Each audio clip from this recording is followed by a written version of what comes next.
Knuckles, and we're at Pumpkin Hill. You ready?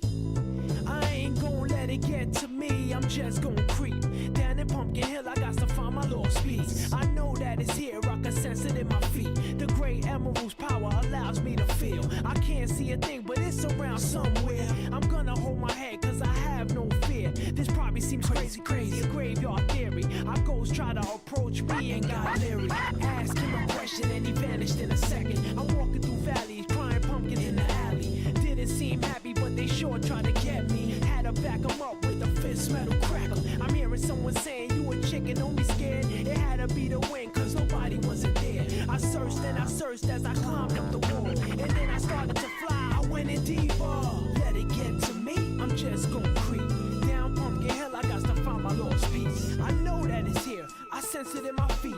The great emerald's power allows me to feel. I can't see a thing, but it's around somewhere. I gotta hold my head, I have no fear. It probably seems crazy, a graveyard theory. A ghost try to approach me, he got leery.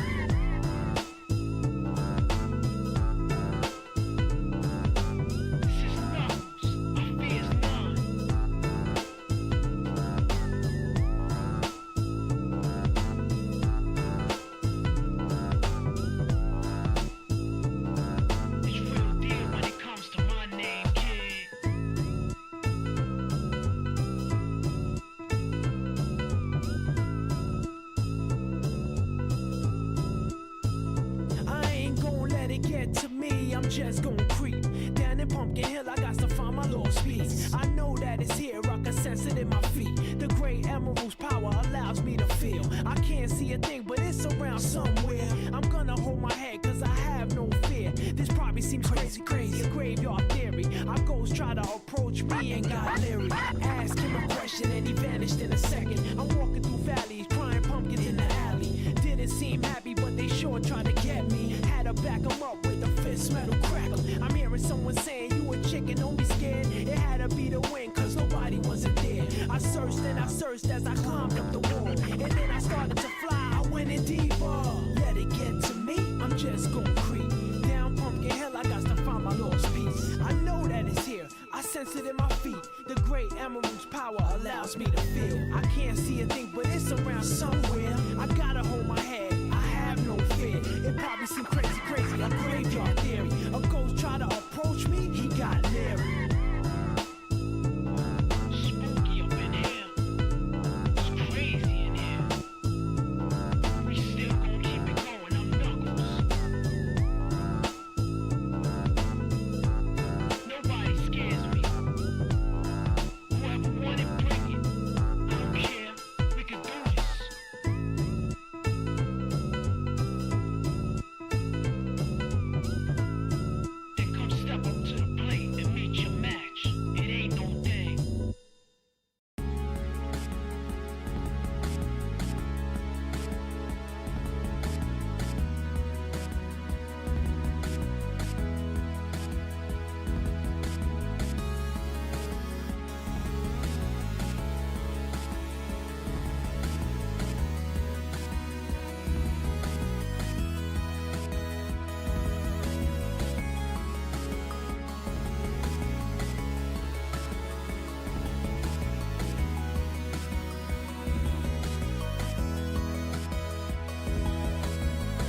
Alec Hunter is here to stay.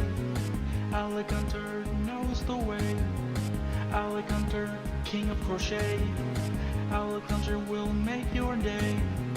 Alec Hunter is here to stay. Alec Hunter knows the way.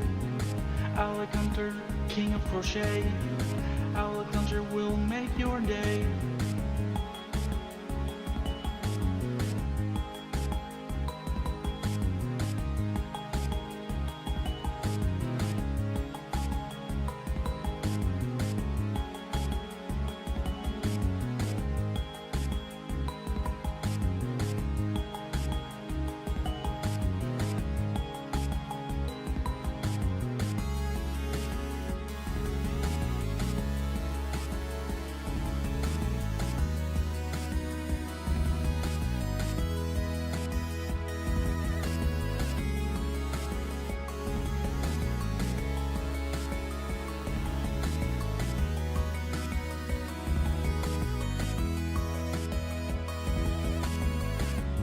rap about a man named Alec Gunter, tricking this girl and I straight up Alex stumped her.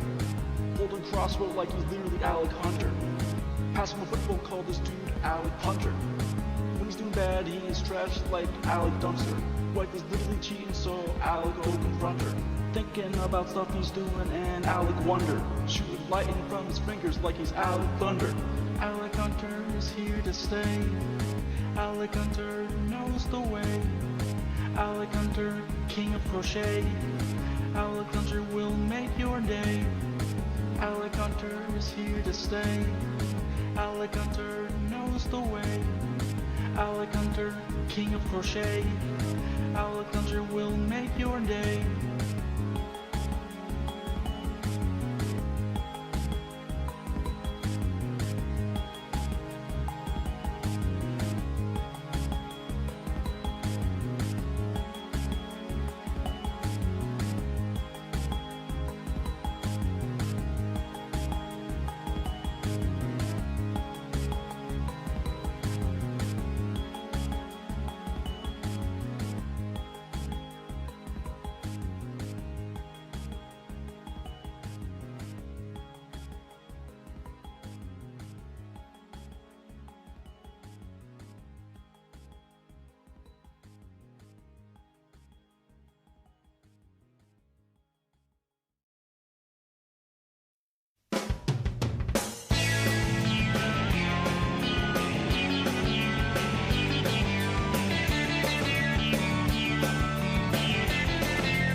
Good evening, boys, girls, and enemies of all shapes, sizes, colors, and orientations. Welcome to the one and only Alec Gunter stream. My name is Alec Gunter. I am back after a bit of a break. Took a few weeks off. I am still in school, and that has been taking up a lot of my time because I am doing that alongside working. I love you. Thank you. I appreciate that. I am happy to see that my audience has not changed as much as I thought it would. I wasn't sure how many people would show up for this. I'm aware that a certain somebody decided to make a segment on me yesterday, so that's probably going to contribute to, you know... Hello, welcome. Jackie Sins became a member. Thank you very much for the Tier 1 subscription, I appreciate that. $5 dues to see early access videos, early access content. I'm also probably going to turn off alerts. I have to. Sorry, I lost my train of thought. The reason I said that, during the segment, I'm going to turn off chat, I'm going to turn off alerts, I'm going to treat this time with the sensitivity and the seriousness that it warrants. You know, I wish that I could trust chat to do the same during the segment.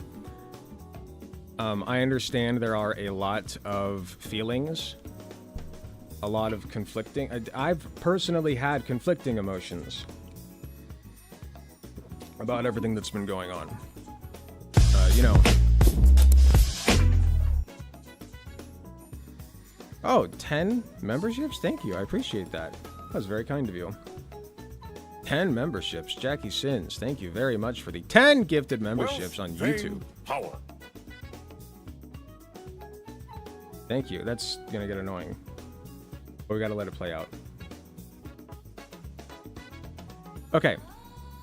Wealth, yeah, fame, okay, it's gonna do power. it for everyone. So... I was in the middle of saying two different things at once. My ADHD is really bad, and I have not streamed in forever, so I'm sorry if I'm sloppy today. Wealth, But, fame, power. number one, I've been busy. Been really busy with school, been really busy with work. A lot of personal stuff going on as well. You know, got a family member who's not doing so hot, so, you know, Wealth, it's just been a fame, power. lot. On top of that, I've been obsessed with the Amazing Digital Circus. I know, okay? But it's a good show, it's really good. Fame, power. So, that's kind of been keeping me distracted from streaming as well, to be honest with you. And then, we can tell, I know you can tell. It's an awesome show. Wealth, I've fame, been doing power. a favorite character tourney on my channel, for those who don't know. So like I said, school, work, and Wealth, Amazing Digital fame, Circus, the power. trifecta. I don't want to get off on too much of a tangent. Here we go. So, Kinger and Evil Ragatha, nuclear bomb versus coughing baby. But, you know, we're in round Wealth, 3 fame, out of 5. power. 5 is going to be the finale, and I suspect... Is it going to come down to Kinger and Pomni? It's going to come down to Pomni and either Wealth, Kinger or fame, Zubul. Power.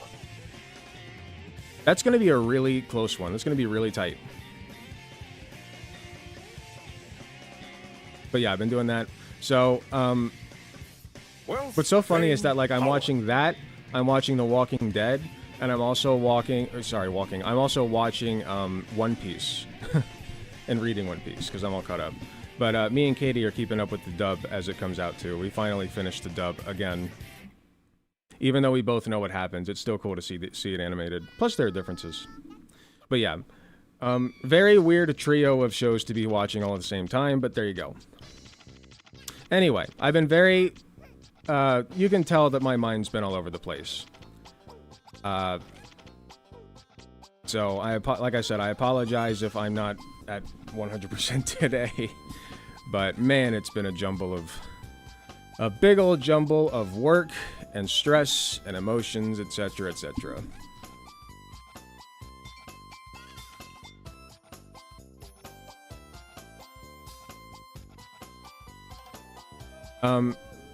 We'll talk about Charlie more I want to start off this stream by encouraging you guys to try to treat this with the seriousness that it warrants. Like I said, I know there are a lot of personal feelings in this. TTS delay. I've had zero inclination towards watching Tatk. Thank you very much for the 10 gifted tier 1 subs, Sakatanuki. Very, very kind of you. You guys are being so kind. I feel like I'm sucking ass and you guys are just throwing money at me. By all means, continue to do so. I could definitely use it, but, you know, school's expensive. But anyway, thank you very much. It's fine if you don't watch TADC. It's not for everybody. It's a weird show, but I'm telling you, I have so much to say about it. After we're done with, like, the main stuff today, I want to get into it. I want to talk about, like, my fucking theories and maybe even, like, clip stuff for Dubsy to edit down and upload to the other channel, where I uploaded my super cringe AMV. I have a better version of it now. I'm still trying to tweak it, but I haven't touched it in a bit. But I want to upload, like, my TADC theories over there. Also, did I finish what I... Sorry. Oh my goodness. Did I finish what I was saying about, like, you know, respecting the moment? The reality is that Charlie Kirk has made people's lives worse. And that includes people in my audience and, you know, people abroad. Everywhere. Charlie Kirk has not made the world a better place. He did quite the opposite. And I don't think we should shy away from that. I think that, honestly, it is disrespectful of us to pretend like Charlie Kirk did not do and say the things that he did and said, and had the impact that he frankly wanted to have, and remember him as he wanted to be remembered. I guess it's more respectful to, like, you know, put R.I.P. Charlie Kirk merch on your store or something, and then profit off of his corpse. But, that's just me. So, I'm not going to shy away from the fact that Charlie Kirk was not a good person and did not contribute good things to this planet. We can recognize both. I disagree with his opinions and views, but I do feel bad that he got gunned down like that. Well, the thing is, the cheerful music in the back is taking me out of it. Okay, the cheerful music is getting turned off. The alerts are getting turned off. The chat's getting turned off when we get into the actual topic of discussion for the segment. I know it's a little goofy. Just chill.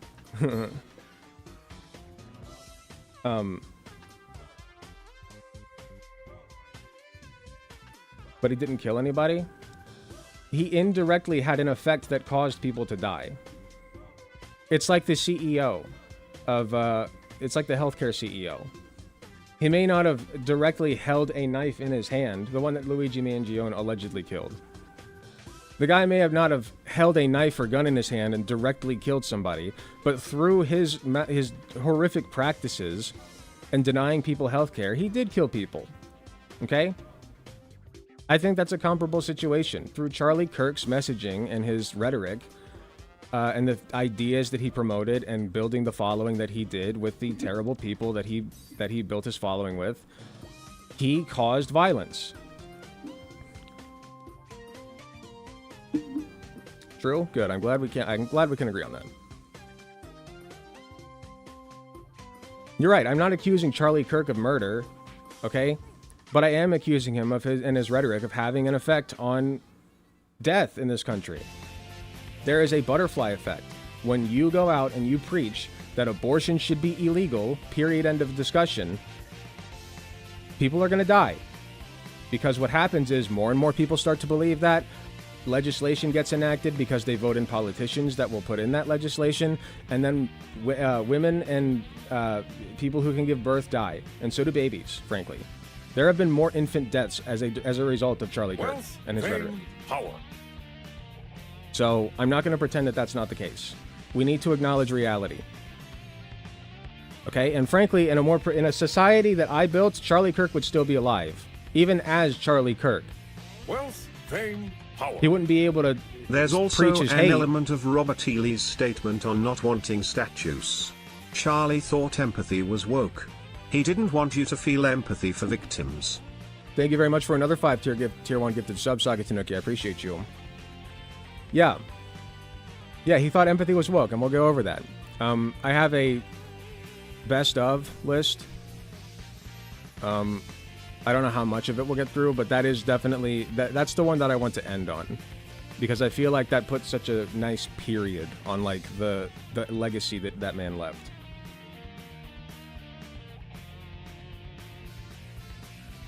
Also, I do want to point out, I have had at least one person tell me to kill myself. So, you know, for those of you guys out there who are making content about me, hello. Your audience is coming. I'm pretty sure I know who it is. I know whose fucking audience it is. I've seen your people. And if he sees this, he does watch my live streams because he's a freak like that. So if you see this, which I know you will, that's what you're building. I told my people to leave you alone. You're not worth the fucking time.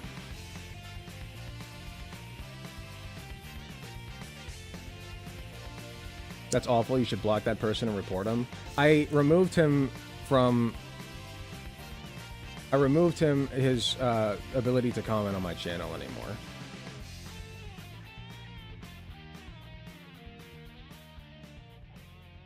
But for those, because I need to, you know, have receipts for everything because people don't believe me. Because this is something conservatives famously don't ever do. So there it is.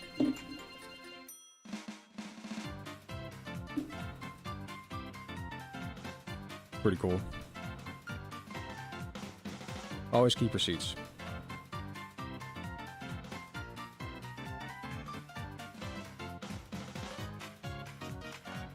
Charlie also said that gay people should be stoned. Do you have... Not that I would be shocked, but I don't want to say things that he did not word for word say. Because even like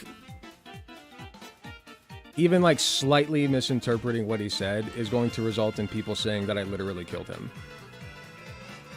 What he did say is that we should treat trans people like we did in the 1950s and 60s. I'm sure he meant good things by that. I'm pretty sure the stoning thing was a lie. Yeah, I thought I saw that too. That's why I'm not going to promote that.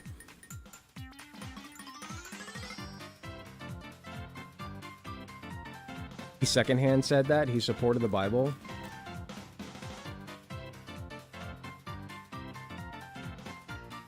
Okay, well, then what we can say is he supports every word of the Bible and takes it as fact, and the Bible says that we should stone... Wait, does the Bible say we should stone gay people? I don't even know if that's true. I'm not a Bible guy.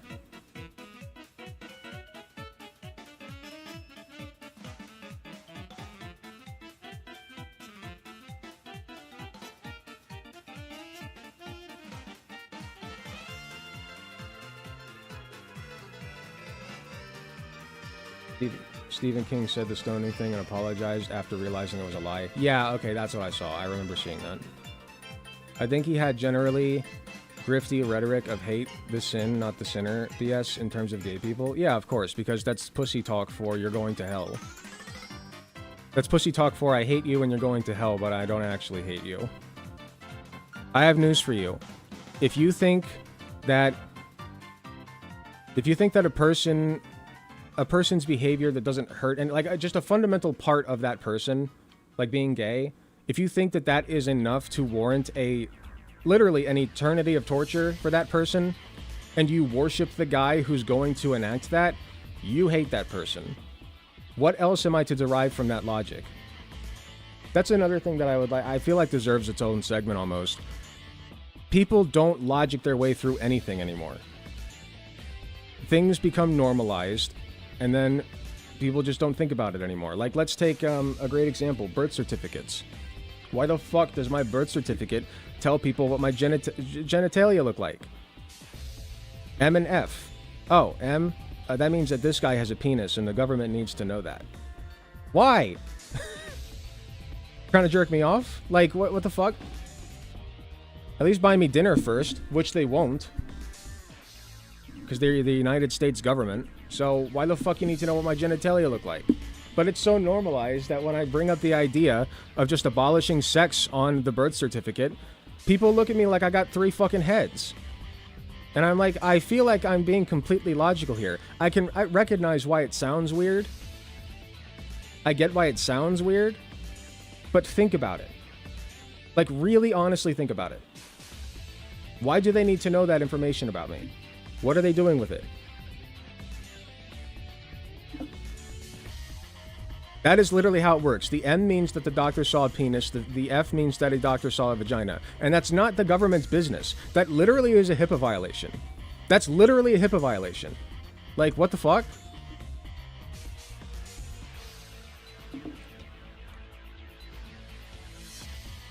It's not really a logical leap. I just feel like it makes sense. It's not one of those things that I come on and preach about all the fucking time. I just think that it's really weird and gross.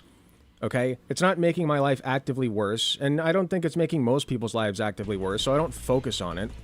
But it's a symptom of a broader problem of gender norms and sexism. And sexual segregation. We just throw every Bible crayon into a volcano. Books that...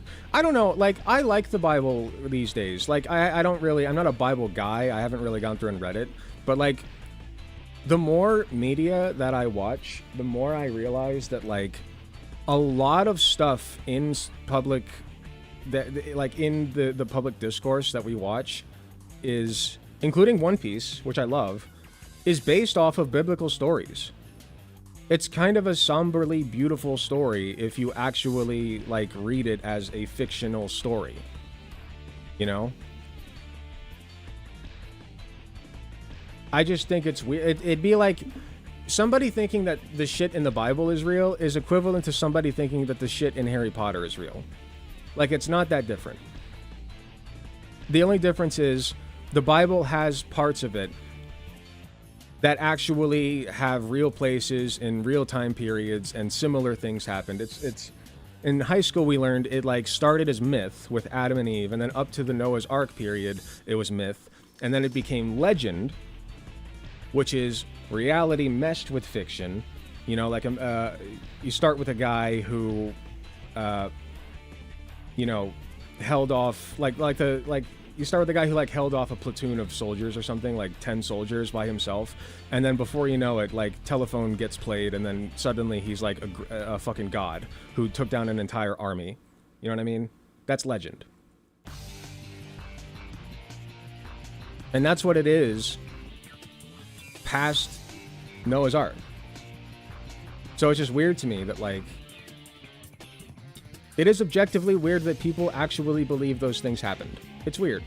But I accept it, and I know I have Christians in my audience, and that's fine. You're allowed to believe those things. That's your religious and spiritual right to do that. Not as long as you don't hurt anybody. And if those religious beliefs entail that you have to discriminate against or hate a certain group of people for something that they cannot change about themselves and something that's not hurting anybody, then you should stop believing that. Or adjust your beliefs so that you're not hurting people. You know what I mean? I'm atheist, but the Bible is a wild ride. If you want to know about the Bible, ask an atheist. Atheists are so much more knowledgeable about the Bible than Christians could ever hope to be. Unless you're, like, literally like a theologian. You know what I mean? Like a Christian who went to college specifically to study Christianity in that field. You know, those guys know way fucking more than I think any Reddit atheist would. Usually. But usually, if you're just looking for a quick source, ask an atheist.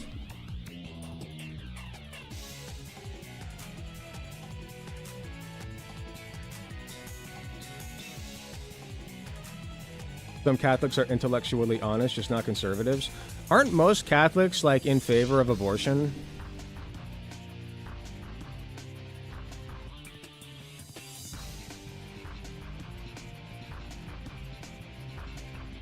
Yeah, about 3.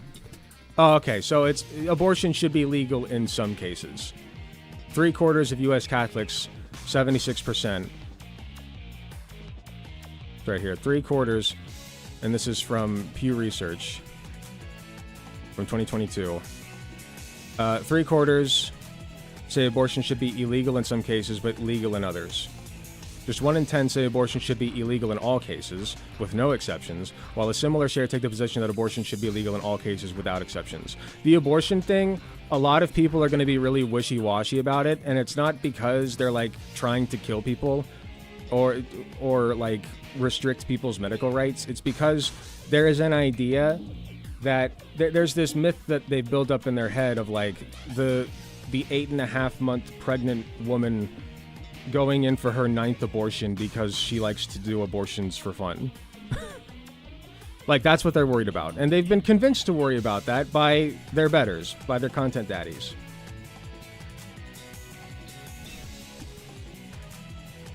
%76% at least know and understand that abortion cannot be completely outright illegal. 76% of Catholics. Most people think abortion should be illegal in fictional scenarios that don't happen, but legal in all real cases. Exactly. Thank you. Exactly.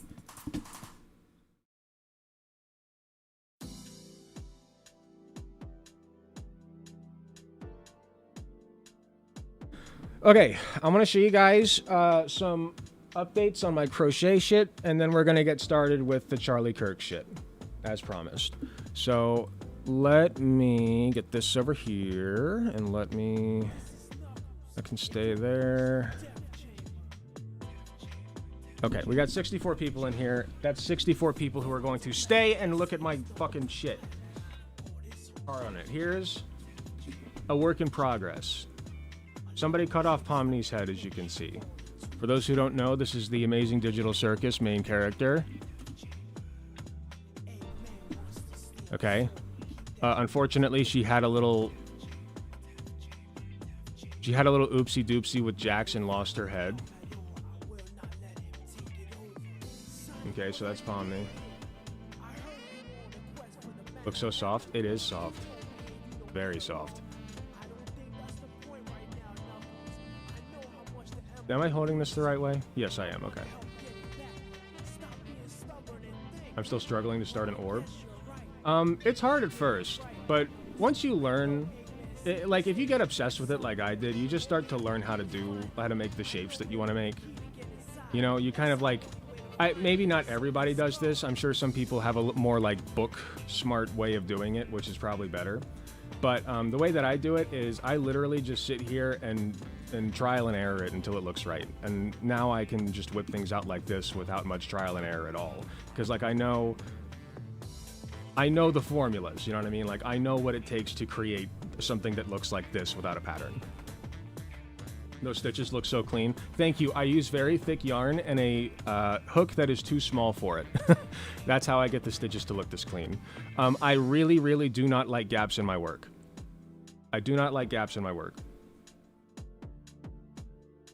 Also, you can cheat a little bit because you see on the arms and legs here, there's a spot here like close to the body on the leg. You can see that like there's some blue dots where it crosses over into the red. If you want to clean that up, you can cheat a little bit. You can just like thread yarn over it after you're already done crocheting it. Wait, I have 91 viewers now. Did I just get a raid? Somebody just raid? We're looking at crochet shit right now. Somebody raided, thank you. Okay, this one is almost done. It looks done, but it's not done. It's missing just a couple of details. But I'm very proud of it to the extent that I'm not sure if I'm going to keep it or not. But if I do sell it, I'm selling it for a very high price. I'm talking like $350. $350 for Luffy. With removable straw hat. That even has a little string.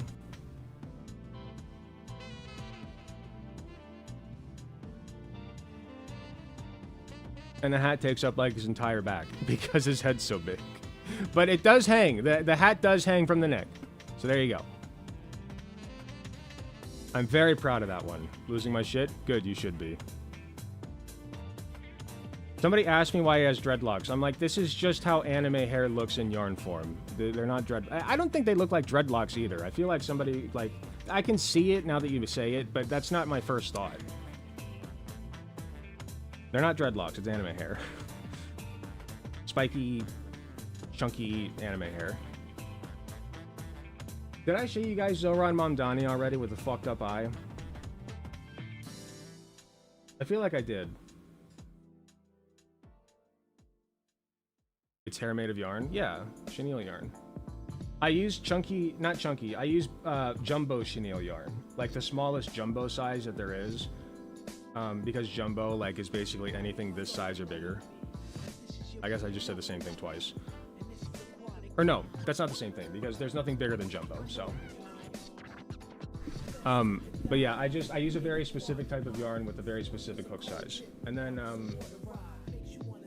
what else? Oh, I made a really ugly Jax.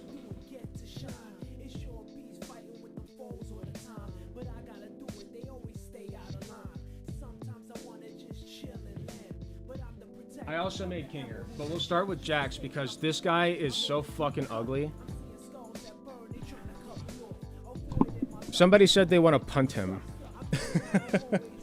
What I'm gonna do, if somebody wants to buy it, you can tell me and we'll talk. Like if somebody likes him like this, I'm gonna put some buttons on him too to finish him up and a pocket. He needs buttons and a pocket. But if somebody wants to buy him like this, I'll sell it. I'll start it all over and make it one that looks better. Because what I did was, you can't really use yarn with the way that his head works to make his face. Did I miss the coverage? No, we haven't done it yet. We're gonna get started soon. So you can't really use yarn for the facial details on this because like it's just too chunky and it pops out of the head too much. So there's really no way around it. You got to use felt. So I'm going to use felt and then I'm going to overlay the felt with like this light lavender yarn and make it look like the eyes are kind of like, because the way that his face works is like he's got almost like a sleeve of purple over like a body of yellow, you know? So I'm going to use felt. Use this different yarn size, smaller yarn. I could, the thing is that's breaking a rule. And on top of that, like, I know somebody who does that and it looks fine. It looks pretty good, actually. But, like, it's really hard to sew on. And, like, I don't really like doing it if I can avoid it. It's harder to, like, figure out how big you're supposed to make shit. So I just don't. But I'll use felt. Felt is fine. I used felt. Oh! My Vulpix is basically done. Needs them out. Ta-da! All 6 tails present. This is a masterpiece. Masterpiece. And this I did use felt for the eyes. And this one belongs to one of my moderators. She's already bought and paid for, so don't bother trying. But if you would like to get a commission like this, you can. You just need to message me on Discord or on my store, etsy.com/shop/guntergrabs. We can talk over it and get you a nice little commission like this. This is a life-sized Vulpix. It might be a little bit on the runt side, but this is about what the size would be. So she's just missing a mouse. Now, a mouth.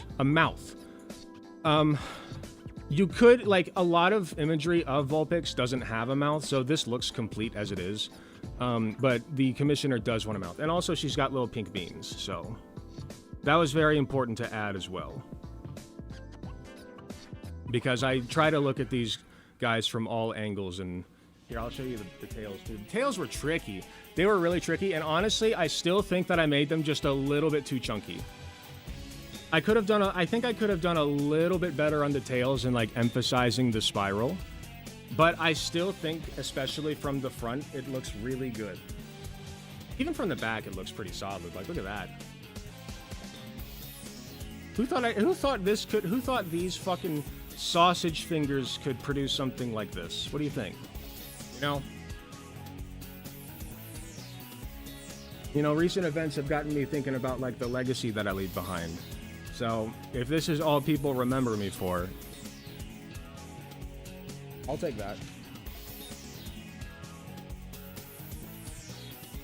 That's probably my most impressive piece ever. I would so commission my Goblin OC as a crochet doll. I do have one commission still ahead of that, and that's this guy. This is a Quagsire. I made him a little bit pinhead by accident, but it's It was a little bit tricky. Like, I don't know. I might go back and fix it just to round out his head a little bit. But this is going to be Quagsire, and they commissioned him specifically as Lavender with red imprints for the arms. He wanted a pillow, so these are imprints. So like, they're not imprints. They're, what is it called? You threaded the yarn through. What's the word? Somebody knows the word. Embroider. You embroider it. Yeah. Thank you, Moody Mooney. You embroider it. So this is embroidered. And then the back, we need to get some purple patch on there. I don't know what I'm going to do about the tail. I'm going to ask the commissioner what they want with the done with the tail. Because the point is that there's no like limbs on it. But he stands up nice and straight for you. As long as you squish him down just a teensy little bit. There you go.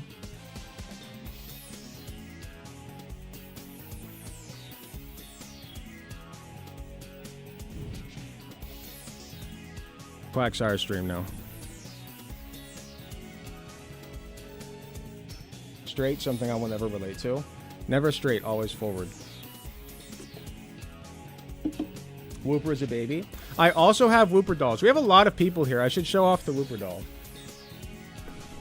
There's so much I could show off, but the Whooper doll I'm very proud of.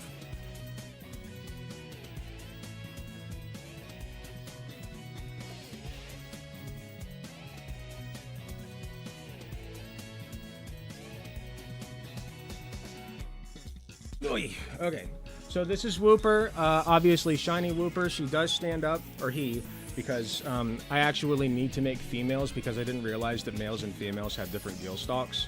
So this is Whooper. Her gill stalks are just a little bit droopy. Or his, sorry. His gill stalks are just a little bit droopy. So I might go back and fix that because I think I just need to tighten up the stitching a little bit, maybe. I don't know. But I kind of like the droopiness in a way. Like, it looks cute. And then the tail is fully flexible. Nothing says Alex stream like crocheting, came for the politics, stayed for the felts. Hell yeah. So the tail's fully flexible. It can stick up, it can stick down, it can go left and right. Uh-oh.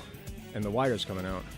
If the wire sticks out, the nice thing is you can just push it back in and squish it into the fabric. It's not sharp. I make sure, because there's always the possibility that the wire comes out. I'll show you. Like that. But I always curve it so that it's not pointy, so it won't stab you or anything. Or at least if it does, and you get hurt somehow, it's probably your fault, so don't sue me. There's an idea. My ops buy all of my shit and then, like, hurt themselves with it, which they shouldn't do.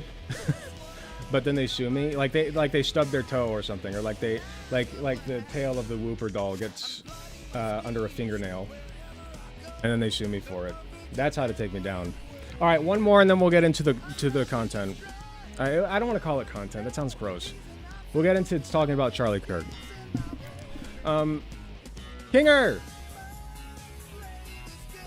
This is the first one that I made that was from the Amazing Digital Circus because he was so shape.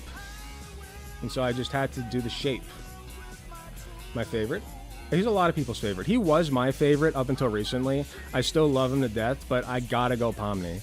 I just think Pomni is, like, a perfect main character. Up there with Luffy. I love Pomni. But Kinger's, Kinger, I don't know about second place. I really do like Gummy Goo. But depending on the day, like...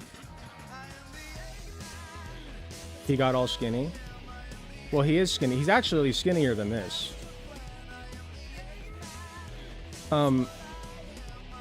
Is missing hands. I still need to make hands for him. All of these are still not finished. Pomni's missing a head. Jax is missing some buttons and a pocket. And Kinger's missing hands. Because I'm very good at starting things and almost finishing them, but not quite. That's why Volbix isn't done yet. And that's why all of these other projects are not done yet. Whooper, however, is done. And you can buy Whooper on my store, etsy.com/shop/guntergrabs. So, one plush more. We gotta get started. What else can I even show you?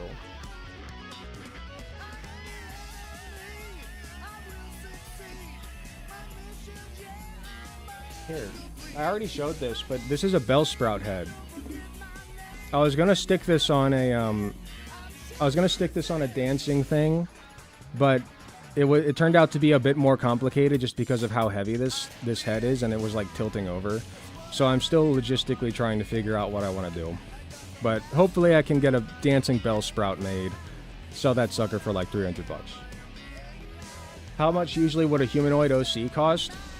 I would say it would depend on how big you want it. If you're looking for this as the base, it would depend on the accessories that you want. I would say just for a body, like if you want just like a naked body, I would put that at $80. Nah, that's $70. $70. I'll say 70 for a naked body. Accessories will cost you... I usually sit down and try to estimate it. The person buying Vulpix got it for kind of a steal. If I had to go back and do it... Because I just didn't realize how big and hard it would be. Pause. But I didn't... So it's fine because she's my friend. But I didn't really know what the process would be like. So I'm charging a little bit more than I used to, just because it takes so much fucking time. Crochet, terrifying. True. Did a small air cannon into the bell sprout so it could fire foam/ping. That sounds violent. I can't believe the left is doing violence.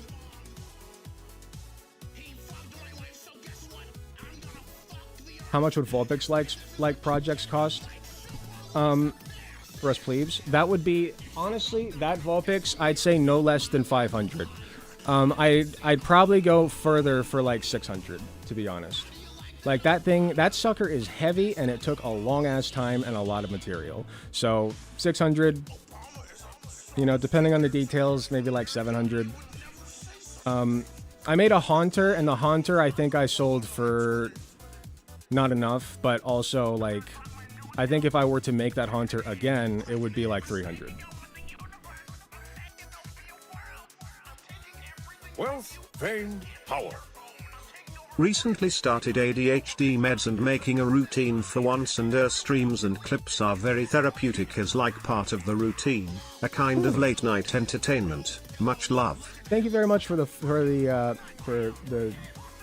tier 1 sub. Sorry, well, I'm getting back into the streaming thing. That's really nice of you. That's very sweet. I appreciate you saying that.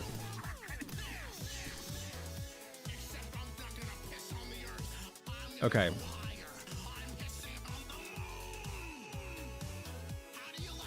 Let me do a couple of things just so that nobody can do like sound alerts and shit.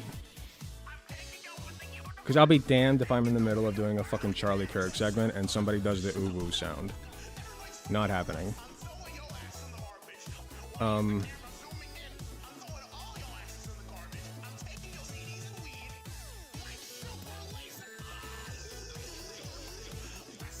Stream. Hold on. I need viewer rewards.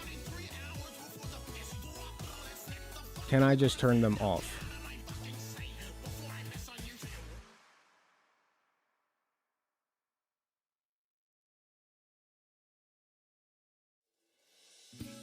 You've been following since April, so I hope you're trolling. Who?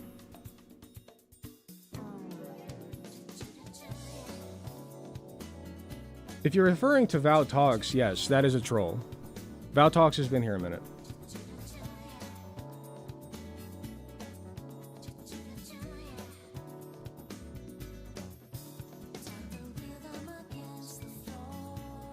It's not going to matter, but I do want to make this respectful, not because I'm afraid of retribution, but because I do feel genuinely, I wouldn't be doing this if I didn't feel like it was necessary. This is a serious moment in history, and it deserves to be treated with some level of seriousness and gravity.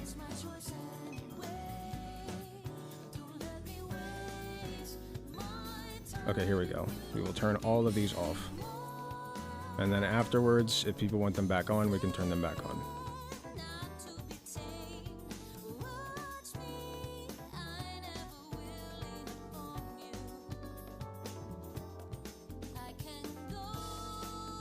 And I apologize, but I will be turning off chat on the screen too. You can still chat, but it just won't be on the screen. It's not that I don't trust you. That's a lie. Yes, it is.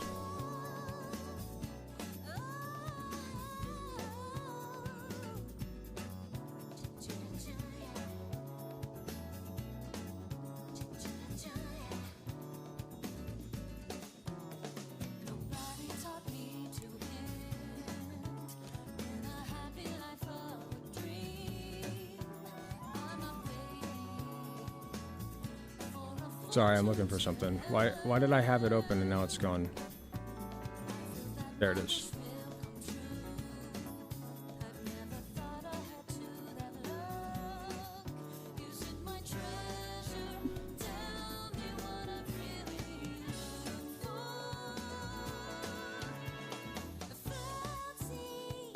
Okay.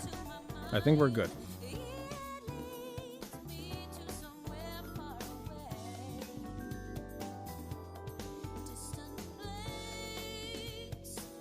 Turn off all alert sounds.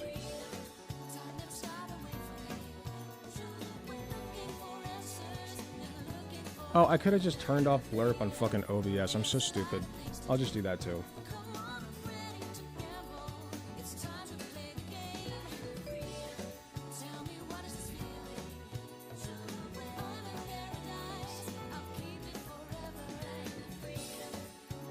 Okay, I think that's everything. Just in case, please refrain from... If you find a way to make noise on my stream somehow, please don't. Power. Have you ever seen an art style of a piece of media and realized it's so off-putting that you can't get into it? A lot of people say that about One Piece.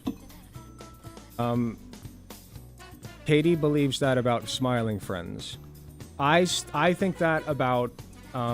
what's that show with... It's so ugly. Big Mouth. Big Mouth is so fucking ugly that I could vomit. I cannot watch that show. It is just abhorrently ugly. Thank you very much for another 5 tier gifted subs. I will ask... I don't know why it's not muted, but please refrain. I mean, that one's not as bad, so I'm not going to care as much, but let's refrain from making noise. I don't know why the sound's still playing. I did turn off the alerts, but whatever. Okay, let's do this. Did I turn chat off on here? I did not.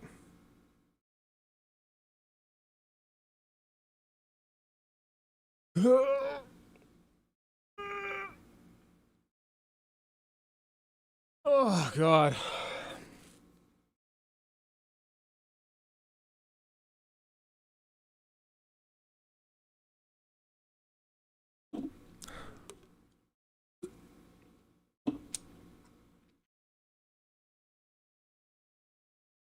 Good stretch, thank you. Okay. Let's talk about it. Charlie Kirk. Okay? We're going to be going over this in a minute. Actually, you know what? I'm going to start over. I'm going to start that over. I don't want to start off with that.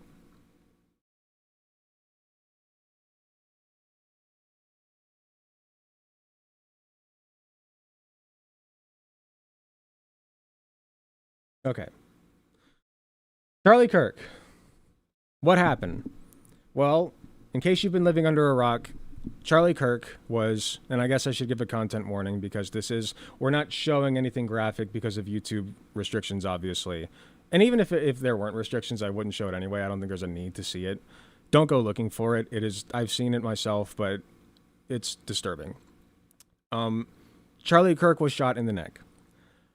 Blood gushed from his neck. He fell to the ground. People tried to help him.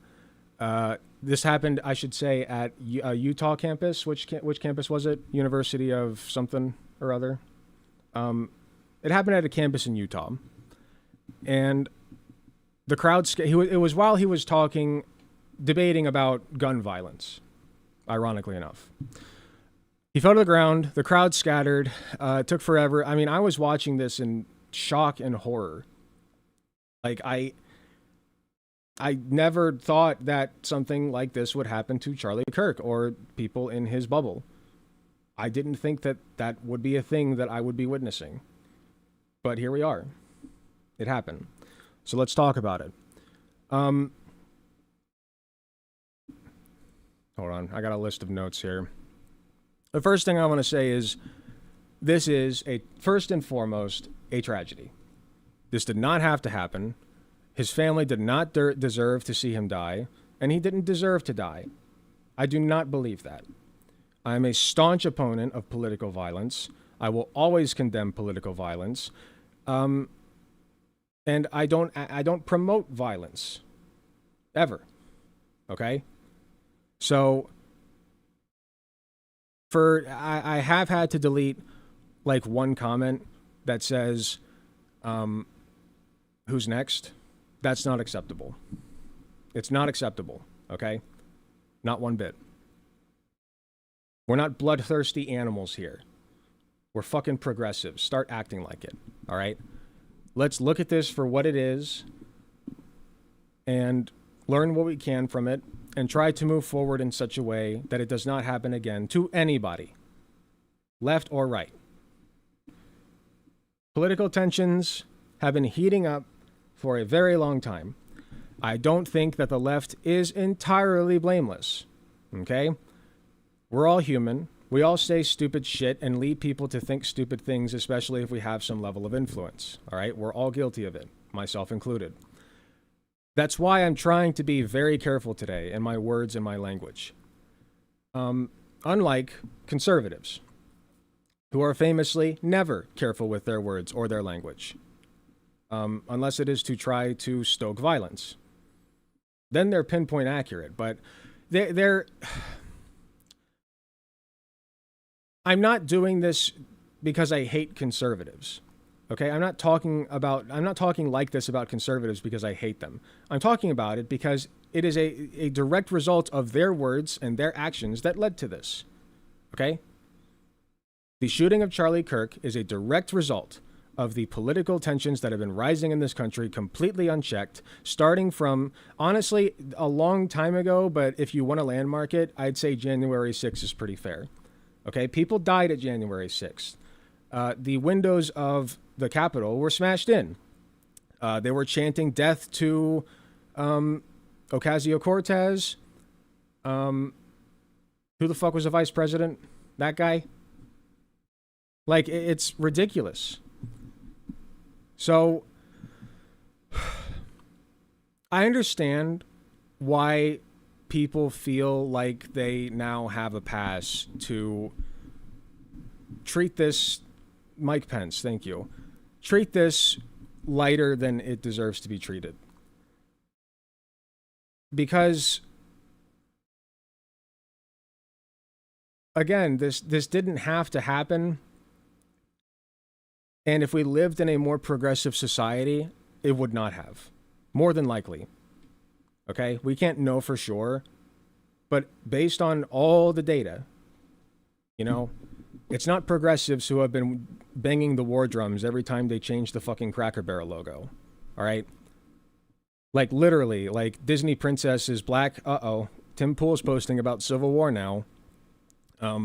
Trans people on beer cans. Well, Matt Walsh has a few words to say about eradicating transgenderism. You know, like, it's ridiculous. And then they sit here and expect people to act normal when one of them gets shot. You know, I'm not going to sugarcoat it. Charlie Kirk was not a good person. Okay? And to pretend like he was, to act like he was, I'm sure he was nice to people in his personal bubble. Okay? I'm sure if a gay person sat across from him at the table, he's not pulling out a fucking revolver. All right? He'll be more than happy to tell him why he's going to hell, but it's not like he had personal, it wasn't like he was, I don't know him, but it's possible that he was a completely pleasant, nice person if you talk to him as a person without him being an influencer, if that makes sense. Just to hammer home the point, and I need to be clear, this is not to shit on Charlie. This is not to shit on Charlie's fans. This is to be completely transparent and recognize the legacy that Charlie Kirk has left behind. A lot of people will be telling you that it's gross to talk about what he's said and done, that it is slandering him somehow to post direct quotes from him completely within context. And they're the ones being disrespectful to him. They are trying to pretend that he did not do the things that he did not say the things that he said, and caused the things that he caused. So, out of respect for Charlie Kirk, we are going to remember his legacy, and here it is. Okay? I'm being lazy about it. I pulled up a Twitter thread, but I thought we could get enough examples just from this, just to give you an idea, okay? Times Charlie Kirk directly called for, supported, organized, and or financed political violence, a thread with receipts. Here's Charlie Kirk calling for the killing of Joe Biden. I am a product. I believe them. In a What the hell's going on? We got to get Joe through their leadership. Guys, I'm doing a segment here. Can we? I am You gotta be fucking kidding me. Okay, hold on.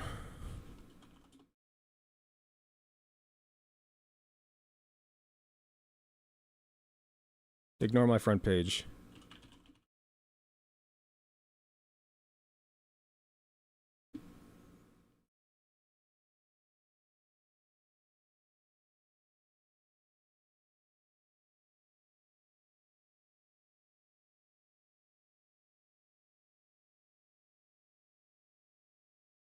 Well, now I can't find it. We can just listen to it. It's fine. a product of them, but their leadership. As vice president, you're thinking. We got to get. So that was a Kamala Harris ad. I know what you're thinking. We got to get Joe Biden out of the way so we can run up against Cammie. Oh my goodness, is she beatable? It's like Black Hillary on steroids. Is she black? I guess she says she's Caribbean or whatever. Doesn't matter. She is. She gives these speeches and it's just. Yeah, we're barely going to get into the racism thing, by the way. I don't know. I haven't actually gone through the thread, Has this so I don't aura understand that. of totalitarianism. My team says she's Indian His wife's words concern me. I'm not getting into all that. and Caribbean. I'll tell you what, she would be a lot easier to beat than Joe Biden. A lot. I mean, Joe Biden is a bumbling, dementia-filled, Alzheimer's, corrupt tyrant who should honestly be put in prison and or given the death penalty for his crimes against America. There you go. Completely within context. Charlie Kirk's words, Joe Biden should be given the death penalty for his crimes against America, okay? He directly called for Joe Biden, the sitting president, to be killed. But he did so in a legal way, you know? Like, oh, the government will do it, so it's fine. It's fine whenever the government does it. That's what conservatives think. Here's Charlie Kirk saying America should have public executions and show them to children. That seems pretty normal.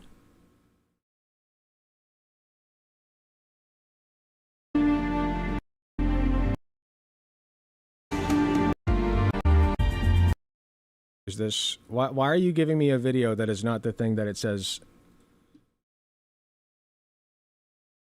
Are you fucking kidding me? This is supposed to be Charlie Kirk. This thread sucks.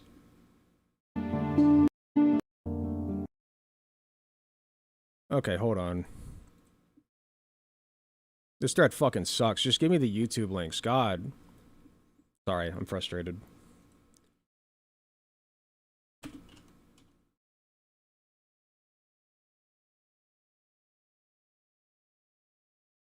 Fix it in post? Yeah, Dubsy, fix it in post. That'll make my day.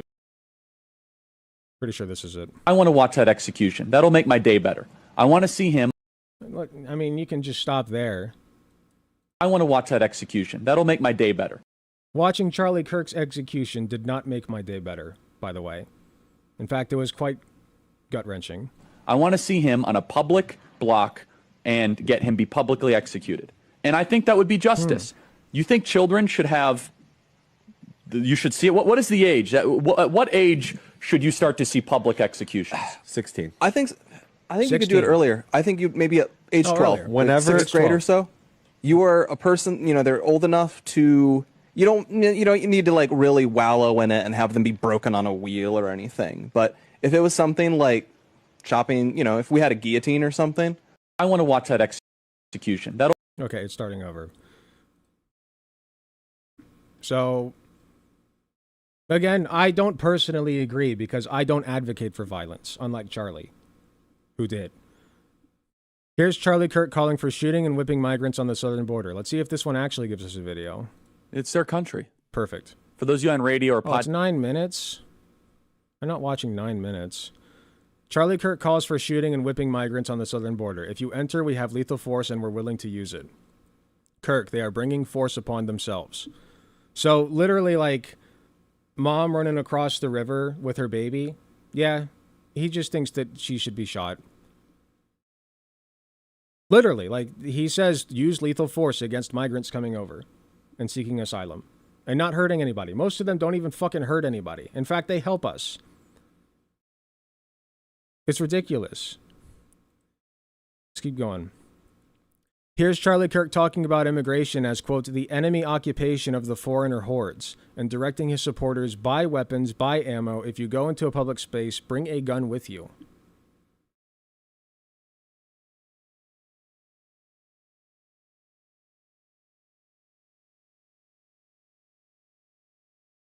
Kirk accuses Democrats of embracing immigration as part of their plot to secure voters.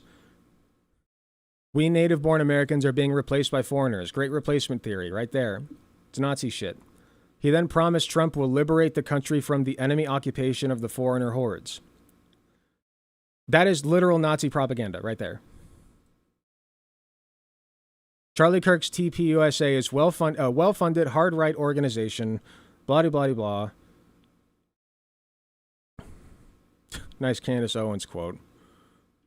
They still think that, by the way, because they're blaming his trans girlfriend, the shooter's trans girlfriend now. So that's pretty cool. The politics of fear. Where's the quote? See, this thread sucks. I want video clips. Try this one. Here's Charlie Kirk claiming Haiti is legitimately infested with demonic voodoo and Haitian migrants would become your masters if Trump lost the election. That's pretty normal. One is like a lush tropical resort, and the other is a complete wasteland filled with cannibal gangs. Just get a taste. And it's important to note that Haiti is legitimately infested with demonic voodoo. Can you talk about this, Blake? Yeah, I mean, well, so yes. I'm like weirdly more sympathetic to Haiti. In the Western Hemisphere. Say that again, Jack. Well, so voodoo, you know, it's really where Haiti is where voodoo comes from in the Western Hemisphere. So it's brought from a lot of much more ancient tribal African practices that were brought along, forcefully brought to the Caribbean. But really, you see this spread throughout the other islands, and they subverting the ritual to take. And so they're explaining like this probably.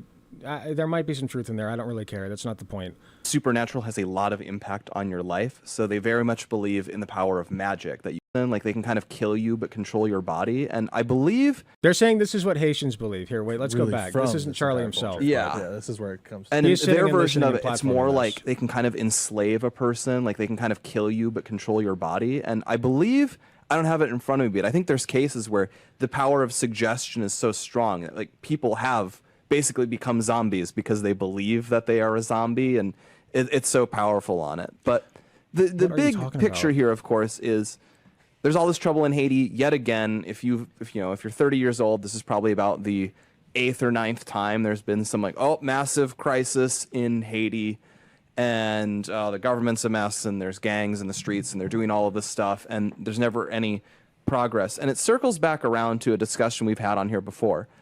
What if, like, the big picture thought crime here is, should somebody colonize Haiti, basically? No. Why would you want that? There's really no reason to do it. This is literally like American South talk during the Civil War. Like, there were places who didn't want slaves. They literally outlawed slaves because they didn't want to be around black people. This is like the fucking same logic. I think the only reason to do it is colonize Greenland. That would be a great idea. Literally, what if you have Nook? Anyway, you guys get the point. Like, very dehumanizing stuff. And I live in Ohio, so like that is kind of ground zero for the Haitian thing going on. Charlie Kirk calling for grown men to physically confront and threaten children with violence. Hey, tough guy, you want to get in a pool? Because you're going to have to come through us.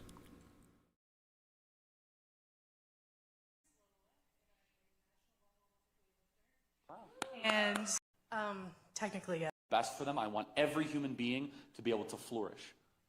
But I want medical ways of having counseling and therapy to be able to deal with this in a rather understated and private way. Just in the last couple of years, we've decided to elevate and platform gender dysphoria as some sort of identity crisis. So William Thomas was the 462nd best male swimmer in America. Misgendering trans people. William Thomas. Her name's Leah Thomas. And woke up one day. Dubsy, please censor William. Like that I just said also. I shouldn't have said it. And said, I am now a woman. William Thomas is now an NCAA national Censor her champion, dead name. best woman Any swimmer instances. in the country, and won the NCAA championship just 2 weeks ago. And we're just supposed to put up with it. Now the NCAA. What do you mean we're just supposed to put up with it? Like, what are you going to do? I'm sure he has an answer. NCAA has, of course, capitulated to the Alphabet Mafia and all of the kind of forces around it.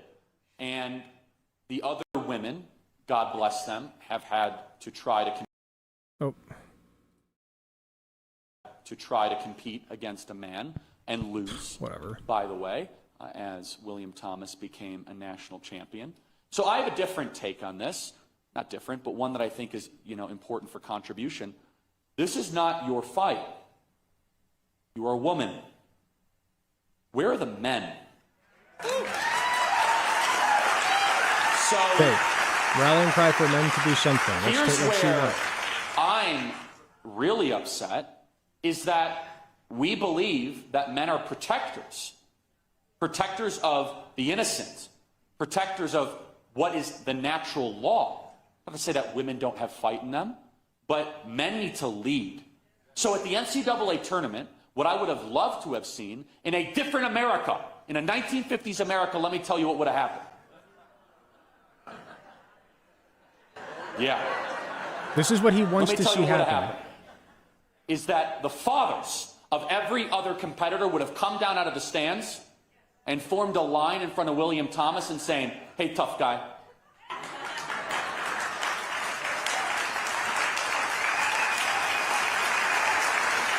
You want to get in the pool? Because you're going to have to come through us. Instead, I watch these videos of these masked, beta male, low testosterone fathers kind of hunched over, not wanting to offend anyone as they work for the corporate machine. And I say, that's why this is happening. Women have been left to fend for themselves. And guess what? Now men are terrorizing them. William Thomas is a man terrorizing other women. Why are we putting up with this? And I don't think that it's terrorism to swim next to other people. I just don't think that equates to terrorism. Reason is because... Like, this is the problem. Okay, here, wait, let's stick on this point. He literally just said that a trans woman swimming next to cis women is terrorism. No. Getting shot in the neck is terrorism. But conservatives have they've fucked up that word so utterly and completely that now a trans woman swimming next to cis women is just as bad to them as Charlie Kirk getting shot in the neck.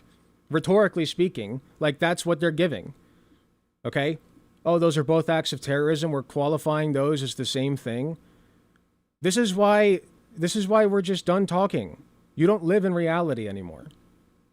You don't. You know, you want to talk about how I'm pushing violence by saying, just by simply pointing out that Charlie Kirk was pushing violence with receipts. I don't know what to tell you. I have nothing to say to you.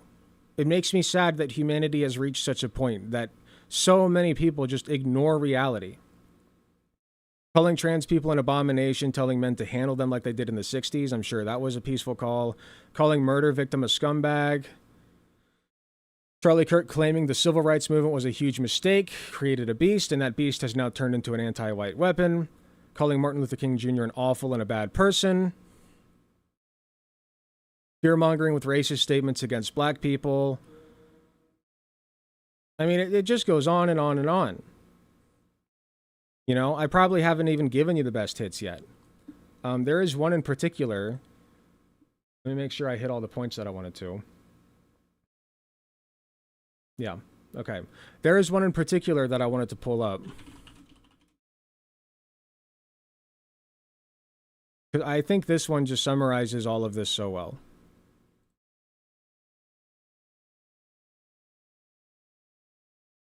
There's some really good polling out of Alaska that shows that Kelly Shabaka is gaining on Lisa Murkowski and is in a very, very good position despite the unconstitutional, immoral, incredibly complicated rank choice voting system. Never should have been approved.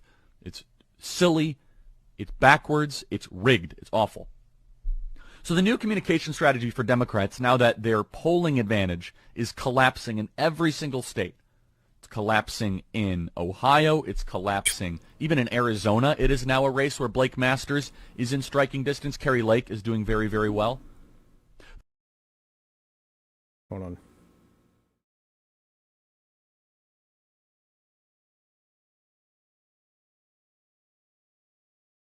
Dubsy, sorry. Edit this so that it is continuous.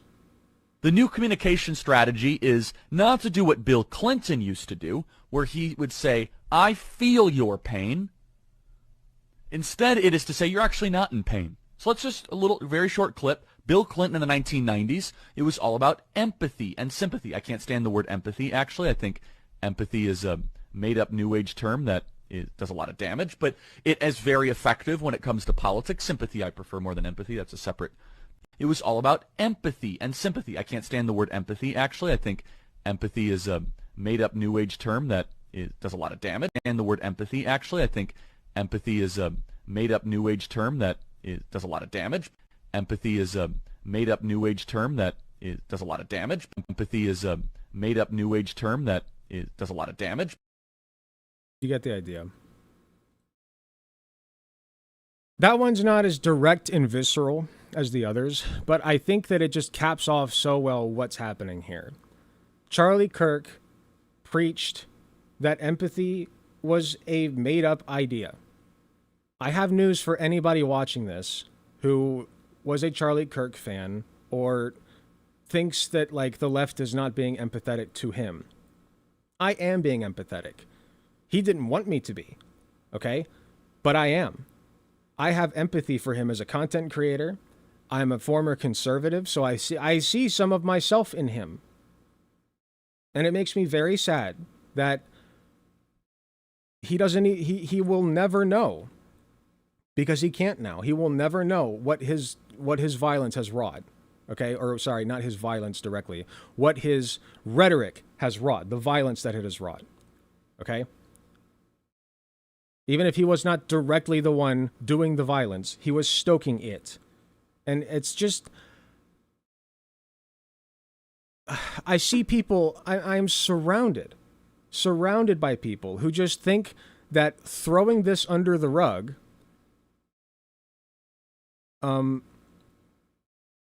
is the move here. I don't understand. What's the disconnect here? Do we want this to happen again? I don't want it to happen again. Okay? Because I am against political violence and assassinations. I didn't even like the assassination of the CEO by Luigi Mangione. I don't want to live in a world where people are going around shooting each other and then everybody else around them is hooting and hollering and celebrating. And if you are celebrating, I don't think you should be. I'll be real. I don't think you should be. But I'm not going to sit here and waste my time finger wagging at people who are celebrating and joking about it, because it's just not productive. It completely ignores the fact. It's like saying, I'm not going to make that comparison. It just completely ignores the fact that Charlie Kirk has had a direct impact on people's lives, made people's lives worse, and even gotten people hurt and killed. He pushed for anti-abortion policies. Mothers have died and babies have died as a result of that. Okay? He was a staunch supporter of Israel. Netanyahu himself came out and said, we're going to miss our special boy. All right? Like, I don't even have to get into fucking Gaza and Palestine. Not that I'm the right person to do it, because I'm not that knowledgeable on it. But I know what's happening over there is bad. Okay? That much I do know. So, I just...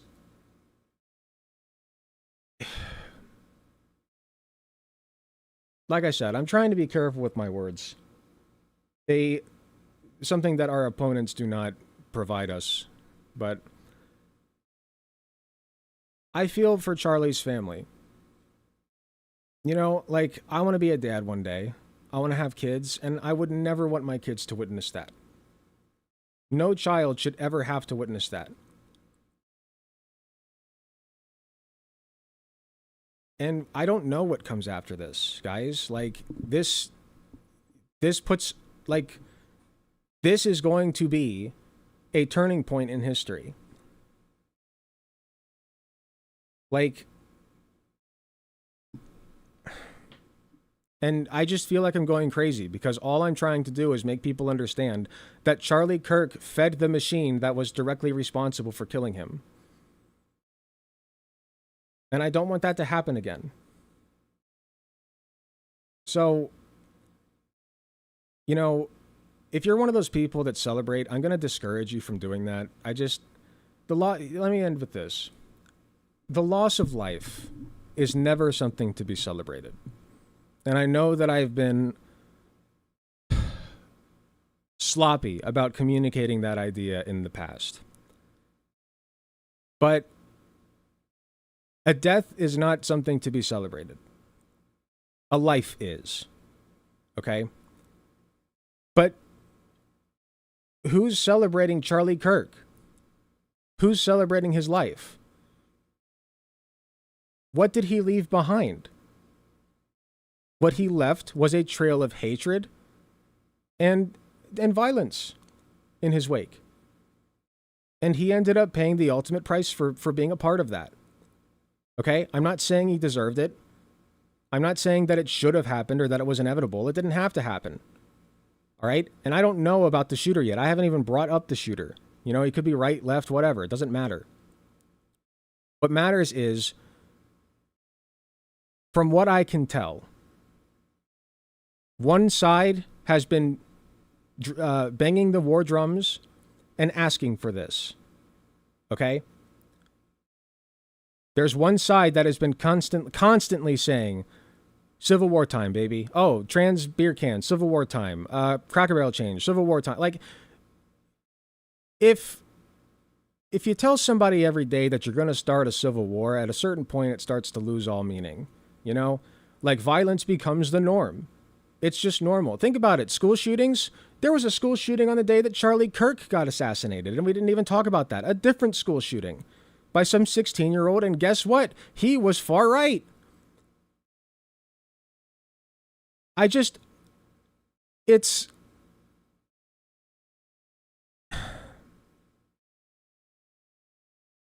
think that humanity has a rot. And I don't know what it is that makes people want to just pretend like everything's going to be fine as long as we just, like, shut up and be polite. You know, just be polite. Just don't address the problem. But that's not how life works. You know? I could pull up any number of examples of Donald Trump calling for violence. Like, literally making fun of Paul Pelosi after he got whacked with a fucking hammer. Nobody got on his case for that. Nobody that's currently mad about people joking about Charlie Kirk, I'll tell you that much. All right? Donald Trump and their ilk are more than allowed to make fun of George Floyd, to call for Biden's death. They can do whatever they want, and it's totally fine and reasonable and whatever, because, you know, that's just normal now. This is the new norm. And that's tragic. That's the tragedy, is that violence is the new norm. And it's isolating. This is not a good thing that happened. Far from it. This is the culmination of years and years and years of political tension that has gone completely unaddressed. Completely. And this is the price we're paying now. Okay? It just makes my heart hurt. You know, death is always a tragedy, guys. And what I'm trying to do, you know, I'm not going to call myself a fucking saint. I hop on here and for shits and giggles. That's how it started. I hopped on here for shits and giggles, and while I was at it, I was like, you know, maybe I can push some good messaging, because I feel like I could do that Hassan Piker thing, right? I feel like I could do that. So I did. And while I'm shitting around and having fun on here, I'm just hoping at the same time that I can push the political apparatus in the right direction and make people's lives better. And sitting here and telling you guys to not talk about Charlie Kirk is not going to make the world a better place. It will make the world a worse place. It will make the world a place where this is more likely to happen again, because we're just ignoring the fucking problem. Is that so bad? Is that so wrong of me? Do I deserve to go to prison or be lynched or something because I want to address the reality of Charlie Kirk's legacy? What the fuck is wrong with people?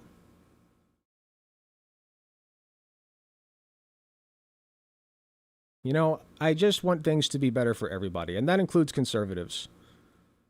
You know, I got conservative people in my family. I love them. The world that I fight for is just as much for them as it is for me and my non-conservative friends. This isn't a selfish endeavor of me. The YouTube channel's a little bit because I like the attention, but besides that, I don't say these things out of a place of selfishness. I say it because it is the reality of the situation, and it's what we need to address and grapple with if we want to make the world a better place. If you're in my community, I really would like you guys to not celebrate this. It just is not a good look, and it reflects poorly upon me. If you want to celebrate, do that in your own private time. Like, nobody, and also, like, that's stupid to do anyway. What the fuck are you doing? You're going to get yourself fired. Okay? And personally, like I said, I just don't, this is not a moment to celebrate. It's not even that I just think it's not. It's not. Okay? It's horrific. If you can watch that fucking video, which you shouldn't, but if you can watch that video and start celebrating, I don't know what to tell you. It makes me sick to think about it.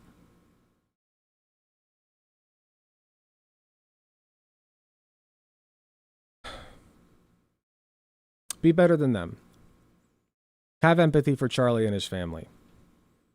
And the best way you can do that is by recognizing who Charlie Kirk was as a person and remembering his legacy. A legacy of violence and hatred.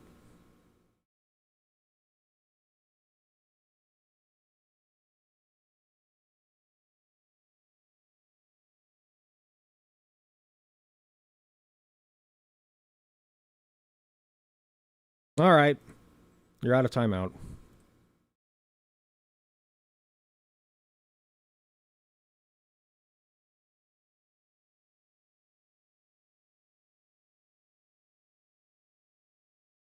Sorry, I'm turning everything back on.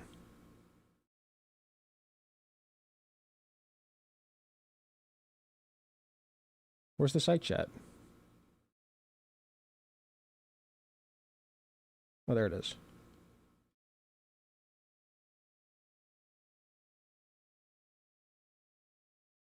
I think I'm just going to keep the Twitch alerts, like the blurp sound effects. I think I'm just going to keep those off. I don't like them.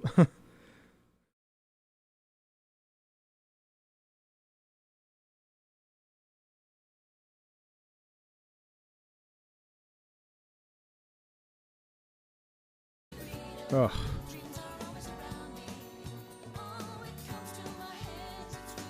Now I feel like doing any other political segment would just pale in comparison. I feel like we should do something more fun, though. I do want to talk about the Amazing Digital Circus, but I don't know if I want to talk about it yet.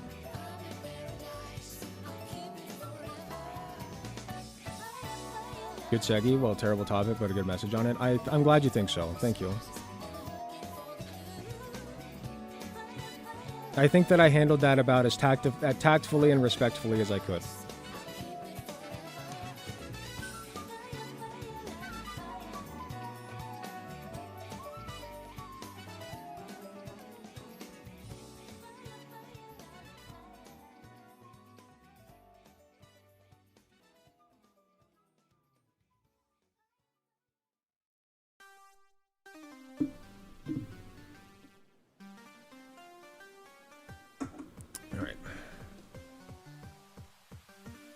You did well, thank you.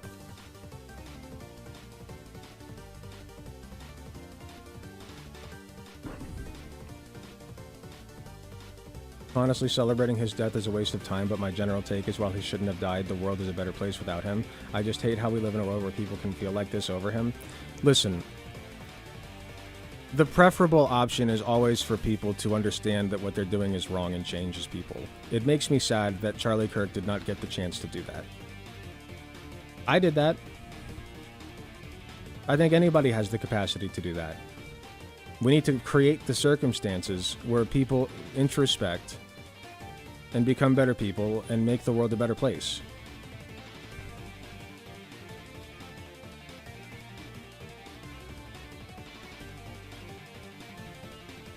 I think people are just recognizing the fact that Charlie Kirk was a mouthpiece for hatred and violence. And they are glad that he cannot spread that message anymore. And I can't blame them for being glad that Charlie Kirk can no longer say those things. That is the specific part that people are celebrating. You know? I don't think that they should be celebrating because now it looks like you're celebrating bloodshed and violence. Okay? But if you really want to get analytical about it, they're not celebrating bloodshed, death, and violence. They are celebrating the fact that a mouthpiece for violence and hatred can no longer spread violence and hatred.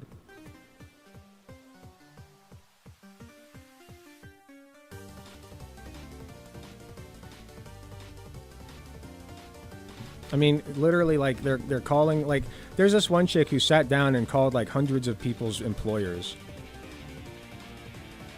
to get people fired. Like, it's insane. It's insanity. Like, what the fuck? Where was this energy for George Floyd? You know? Or any number of people who have been murdered as a result of right-wing rhetoric. Or not even just murder, just, like, died in general. You know, like fucking the floods in Texas. Another great example where Texas had shit infrastructure. Conservatives pushed this idea that climate change and infrastructure are woke and gay, and then kids died. I'm sorry. My message has always been that I want to make the world a better place, and part of doing that is recognizing who is making it worse. George Floyd deserves no respect. At least Charlie isn't a criminal. Wealth, fame, power. The sanitation of his rhetoric and negative influence is wild. Many people will be better off without it going forward. Thank you very much for another 2 Tier 1 gifted subs, Saga Tanuki. Appreciate you. Tofool, George Floyd was not killed because he was a criminal. George Floyd was murdered in cold blood via knee to the neck for 8 minutes, like slowly strangled to death because he was profiled black. He was black and he was profiled. Okay? What's his fuck that's rotting in jail now? I think Trump didn't pardon him yet. I don't think. He deserves to rot in prison, and I think the same thing about Charlie Kirk's murderer. They're both fucking murderers. Meanwhile, the right... I mean, did we collectively forget about... Who's that kid? My name registry has gone out the window. Who's that kid that like crossed state lines to shoot people? Like it was ruled self-defense. Not Next Benedict. That's opposite. Next Benedict is another casualty of conservatives, though, and conservative ideology. Kyle Rittenhouse. Yeah, Kyle Rittenhouse. Yeah, they celebrated the fuck out of him. They tried to make him a national icon because he killed people. Granted, it was in self-defense, but like, you want to talk about celebrating death? The conservatives are a fucking death cult. Like, what are we doing here? I'm tired of all this... Like, oh my god, like, you're joking. You're joking about Charlie Kirk. And it's like you look through their Twitter profile and you got, oh, it's George Floyd. It's a black guy. That means he's George Floyd. Or like posting Anyone who suicide memes of excuses trans Floyd's people. death is unironically a chauvinist. Thank you very much for another 2 Tier 1 gifted sub, Saga Tanuki. Appreciate you.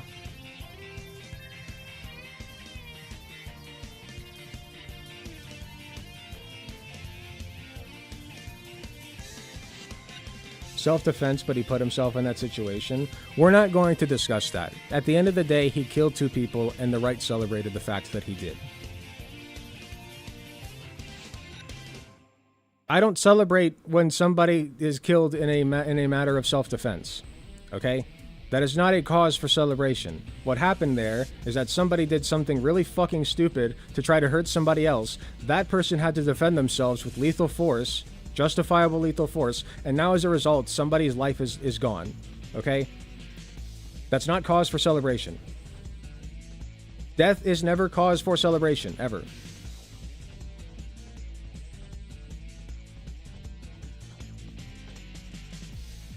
Because Derek Chauvin was the cop. I may sound like a broken record saying this, but again, how many trans people's deaths are laughed at and treated with glee by the right? It doesn't matter. It will never matter. The rules are different for us. They are trying to silence us.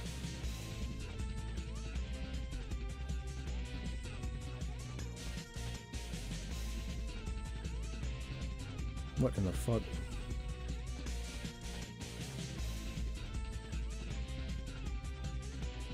I'm not showing that. Oh, it's a good thing I didn't, because there's an indent of a dick on it.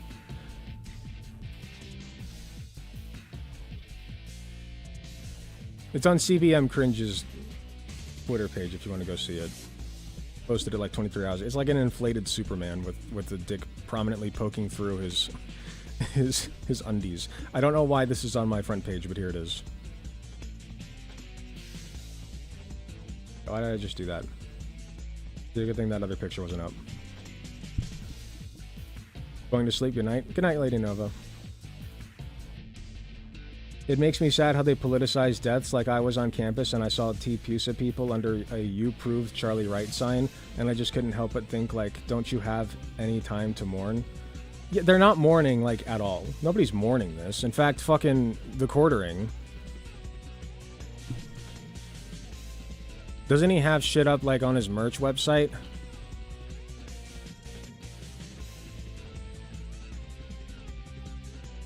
Here we go. The Charlie Kirk Memorial shirts.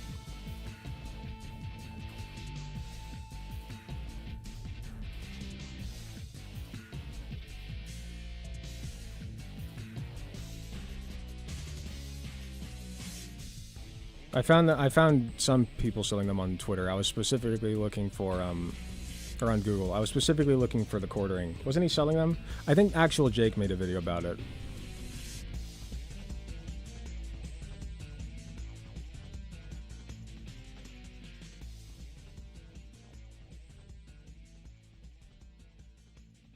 Yeah, the Quartering is farming Charlie Kirk's death for cash. We won't watch the whole thing. We'll just take a little look. Ecosystem. And isn't it interesting? Is the right-wing family structure. The Quartering is what you name yourself when you realize you're neither hung nor drawn. Hung nor drawn? What does that mean? Thank you very much for another 6 Tier 1 gifted subs. You're going wild with the numbers today.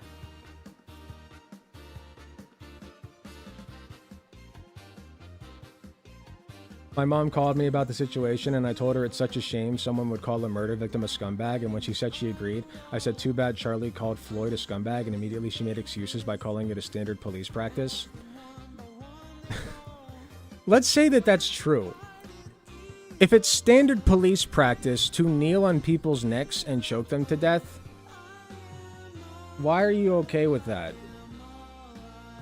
Like, have you sat down and thought about that? Like, that's my point. That's what I was saying earlier. Violence is normalized in the mind of the masses, okay? That's why that's part of the reason people are celebrating this. Again, not saying it's a good thing to do. You shouldn't be, all right? But I'm recognizing the reality here.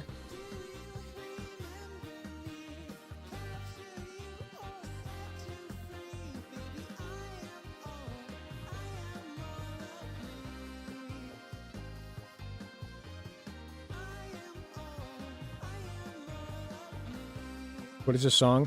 This is Shadow the Hedgehog's All I Am, All I Am, or whatever. Except in funky disco version.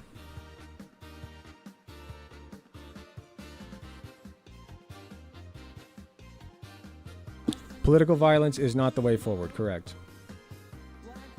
Anyway. Because this kid came from a... How weak is... It's close. With communist socialist ideology. The communist socialist ideology that this kid didn't follow? How weak is their... The Jeep Rubicon. Where does he sell shit? Dry in his bladder. Limber, ready to pump out. Rifle to kill people? He has a way with words, Jake does. I don't know. This is where we're at. Or if you haven't listened to the Sonic Mania soundtrack, it's absolutely worth it, especially Act 2 tracks. Thank you very much for 5 Tier 1 gifted sub socket Tanuki. Appreciate you. I will consider doing that. I think we've hit... I mean, at best, he's targeting, like, vaguely queer-looking people, like, kind of just to pass the eye test of queer-looking. This is where we're at. Or migrant. If he thinks you're brown enough, that's qualifier. Brown or queer enough. That's pretty much where we're at. If you're a teacher, don't be visibly queer, or else you're teaching kids to shoot. Only be one of these. I'm not willing to scrub. I'll just look at your clip. Maybe he'll say it in this. I happen to think just not a lot to say about it. I think that the guy was radicalized, and I think Occam's razor applies here. That he went to college, he got radicalized quickly. He probably in under a semester, radicalized in his. That's another thing. Let's say that that's true, because like that's the new narrative now. They're testing out this narrative that like the guy was radicalized in college because he's a cishet white guy, and they were really, really hoping for somebody who's POC or trans or both. That would have been a good one. But he's a cishet white guy, alas, and he was raised in a MAGA family. Imagine that. So, you know, it looks really bad for them, and they're finding any excuse they can to shift blame away from the conservatives for this happening. But let's say that like they're correct and that one semester of college radicalized this guy who was raised in a MAGA family. Okay, so I guess my next question would be, let's make the presumption that MAGA ideology is correct, you know, and good and fine and makes the world better. Let's just say that it does. And let's say that it's like the natural common sense order of things to teach things that MAGA people teach their kids. Let's just say that for the sake of the argument. How the fuck is one semester of college undoing all of that? Not just undoing it, but radicalizing you to such an extent that you go from this peaceful, humble little, angel to a deranged killer. What are you talking about? Like, do you people not live? You don't. They don't live in reality. They just straight up don't. Anyway, I think that what Jake meant from the quartering farming Charlie Kirk's death for cash is just making videos about it and also sponsoring at the same time. But I'm not sure. That's probably an oversimplification. You should just go watch the video. But yes, Charlie Kirk's corpse is being puppeted around by conservatives to stoke violence. And it's gross.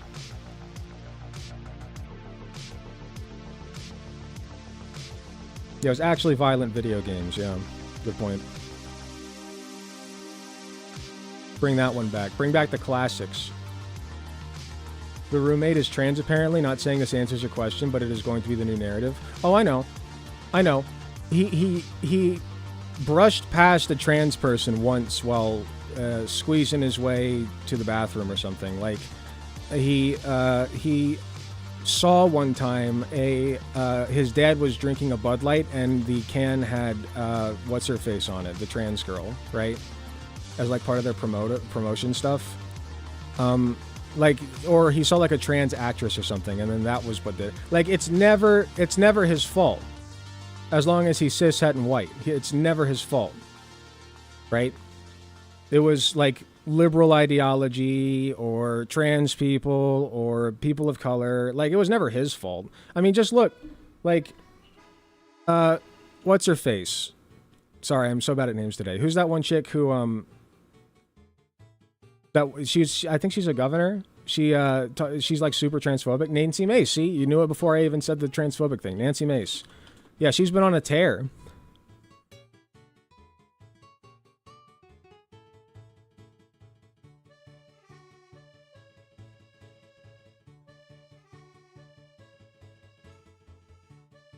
So, after it first happens, Nancy Mace, time to bring back the death penalty. 2 days later, we find out who the killer was. Oh, we know that Charlie Kirk would want us to pray for such an evil and lost individual like Tyler Robinson to find Jesus. We will try to do the same. And I've also seen her being like, oh, not surprising that he had a trans girlfriend or roommate or whatever. I'm sure that she influenced him to, who, by the way, if early reports are to be believed, is cooperating fully and completely with police and the FBI. Like, she's handing over everything. She's being as absolutely transparent as she possibly can be. And by all means, by all measures, we don't have any implication, or sorry, we don't have any, there's nothing to implicate her at all.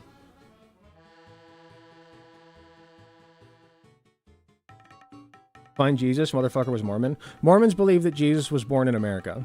It's like very silly. They believe in Jesus, but like, it's really weird.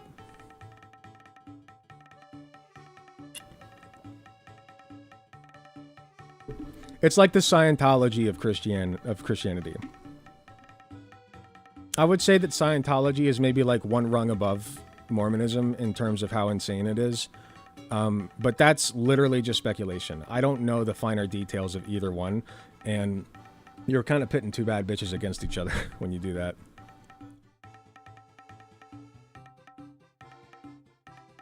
Wealth, fame, power. Nancy Mace in a nutshell. Here we go. Thank you for 5 tier 1 gifted sub, Saga Tanuki. Appreciate you. Let's take a look. Nancy Mace's very first words to reporters on Charlie Kirk. Oh, yeah, I think I did see this. Yeah. Let's take a look. I'm going to say this. Democrats own what happened today. I am devastated. My kids have called panicking. All the kids of every conservative in the country call panicking. Just because you speak your mind on an issue doesn't mean you get shot. Then, by that logic, do Republicans own the shooting of the 2 Democratic lawmakers in Minnesota? Good question. Isn't this on both sides? Are you kidding me? No, I'm asking. We don't know what condition. That's a very fair question. There were 2 Democratic governors or people in the government who got assassinated just like weeks ago. Wasn't that just like weeks ago that happened? Killed in cold blood by a guy who had like a full list, I think. I don't know if there were 2 separate things, but there was a guy who had like a full list, almost all Democrats, I'm pretty sure, of people that he planned to kill. Like, and there was silence, radio silence. Like, Republicans did not say anything. They diverted attention from it. Do not pay attention to the man behind the curtain, you know.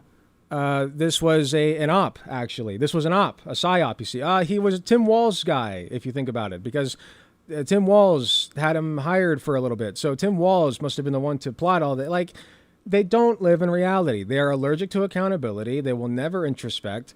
And it's sad. It's sad because they're now running the fucking country. And I don't know what to do about it. Like, I don't know where we go from here. Political violence is never the answer.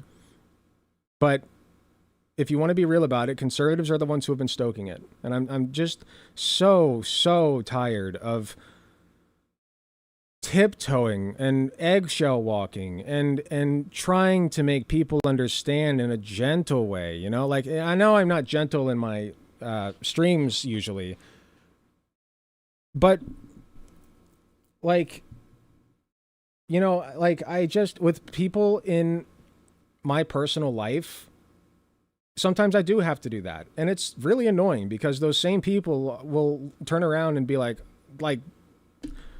just say the worst shit to me. And I just have to sit there and be like, oh yeah, no, that's fine. You know, that's just your opinion. But when my opinion is, I think that conservatives are like, you know, I don't think that it's a good thing to say that gay people go to hell, like burn for eternity. Something that Charlie Kirk believed. You know, I don't think that was a good idea that Charlie Kirk had, and I just point out that he had that idea, and that was not a good idea that that man had. Well, now I'm doing violent rhetoric. Now I'm the bad one. I'm just so over it.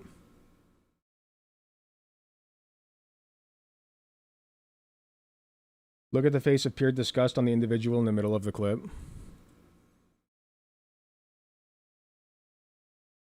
Democrats. Are you Sides? kidding me?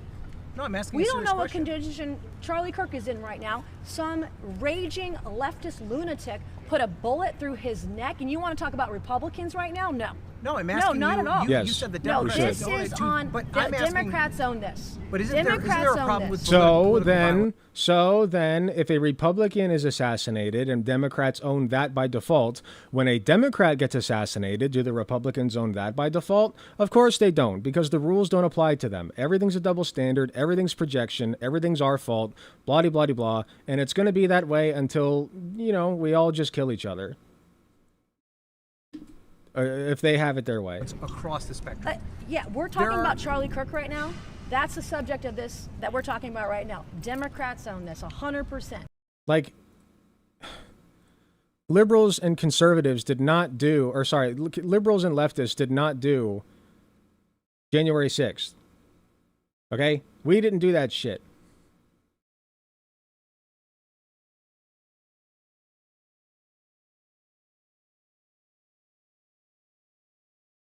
The paradox of tolerance has failed. The social contract was voided on January 6, 2021.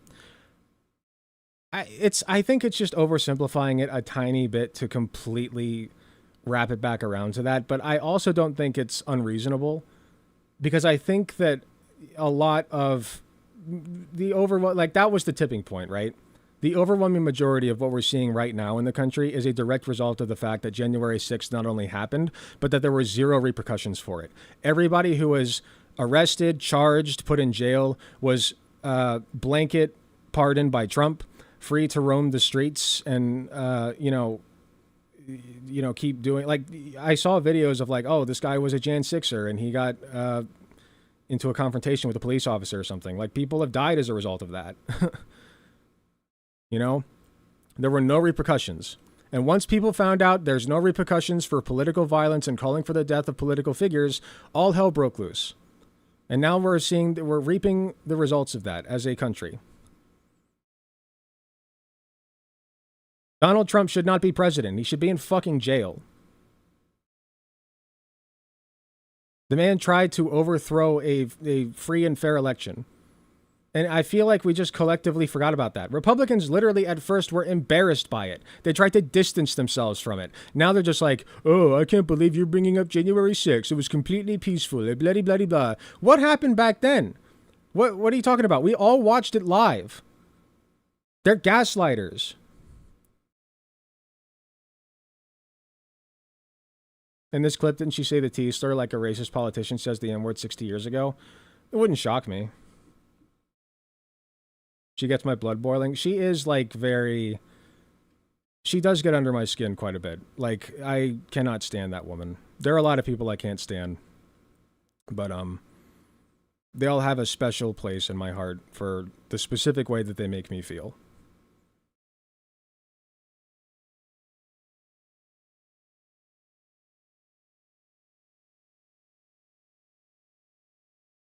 Okay. I'm going to play the music. I'm going to take a quick break. And when I come back,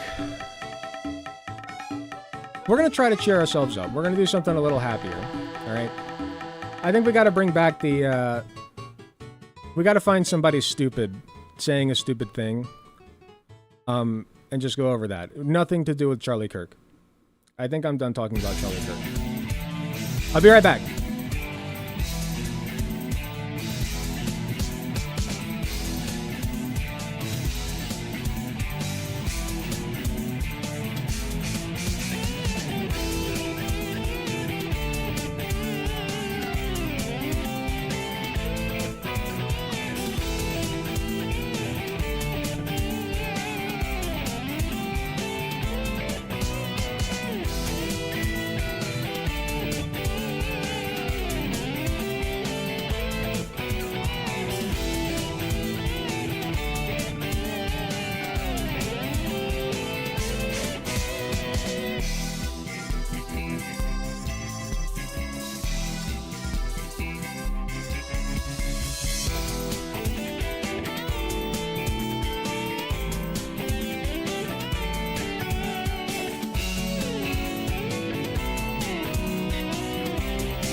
my word is born. Who coulda did this? That snitch named Rouge. When I catch her, I'ma get her with these tools. There you are, come here, little thief. Think you can fly and get away quick? Give up the emerald or die. I don't love you. Yeah, you know how it is.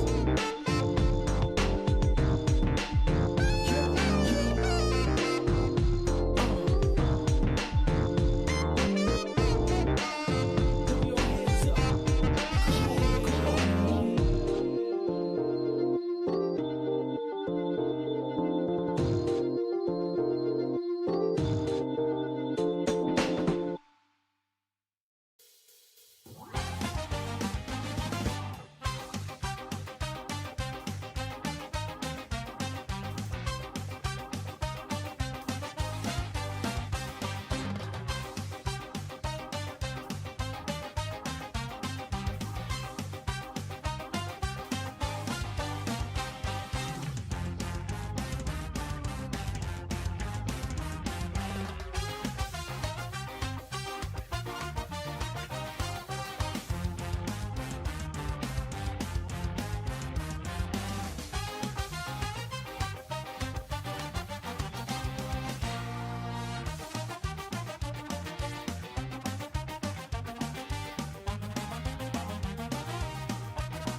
All right.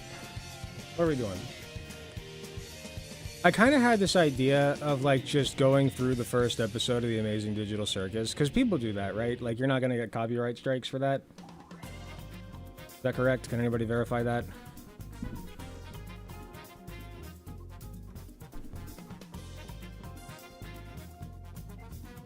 Wealth, fame, power. I don't believe in nominative determinism, but I do appreciate how she informs you of how to deal with her, Nancy Mace. Chill. Dog. Thank you very much for 5 tier 1 gifted subs. Oh my gosh.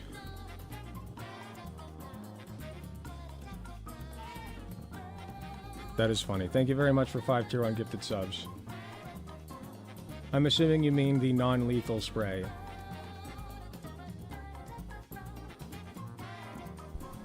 Hello, Volturret.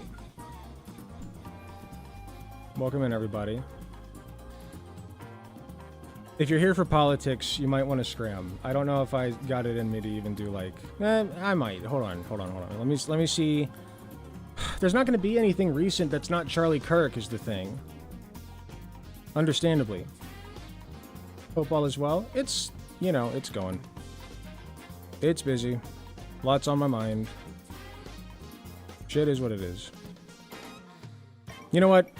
I think we need to shift away from politics. I've made a decision.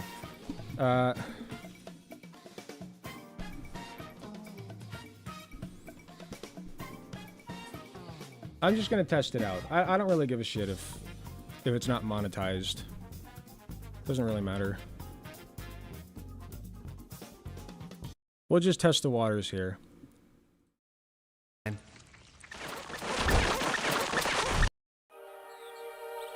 I think I am also just going to do like a live reaction to this show when episode 7 comes out. I think I want to just hop on and like just do a reaction to the episode. Did you see my link?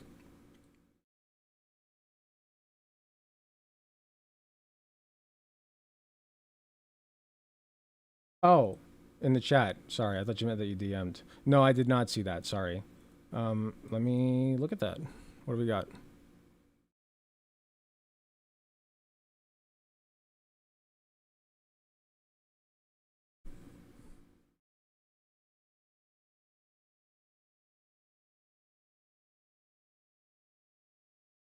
Nice.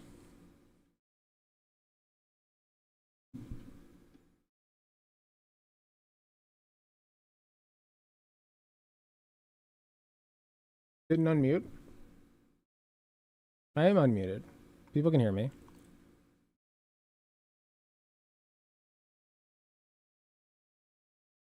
Politics just brings sadness. Let's do something jolly. The video has sound. Oh, okay. I don't know if it's a good idea to listen to it right now. Sorry. All right. I'll watch it. If you DM me, I'll watch it later. Okay. Not gonna do a fucking intro for this. You know what? I will. The Amazing Digital Circus is a great show. I believe it's a great show. And I have been obsessed with it for like... I got really obsessed after episode 6, I think, when I like started piecing together that like this show... People watch this show wrong, is the thing. That was one of like the videos that I wanted to make on the side channel, is that people watch this show all wrong. I should probably change the title, huh?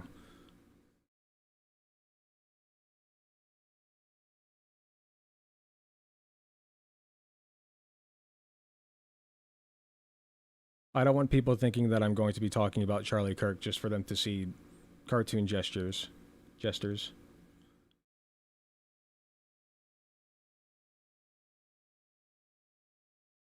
What? Hold on. Why is this not working?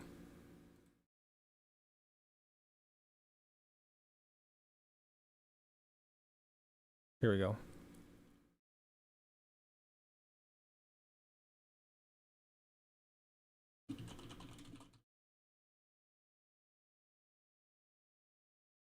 There. And with Twitch.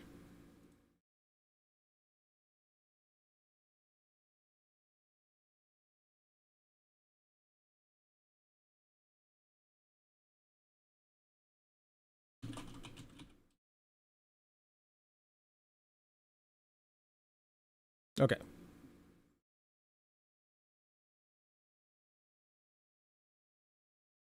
Sorry. I am probably leaking viewers, which is fine. Can I like see my view count, please? What the fuck's going on with YouTube? It's acting like I can't, for some reason it's gone on OBS, and now YouTube is like fucking up and not showing me like even chat.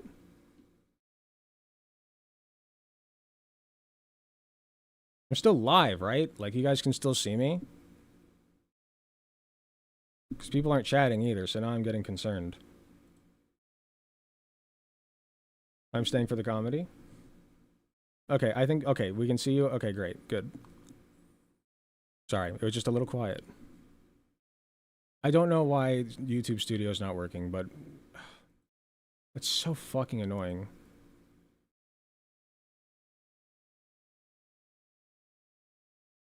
I don't want to stop the stream just to get that working. It doesn't matter. We got who we got.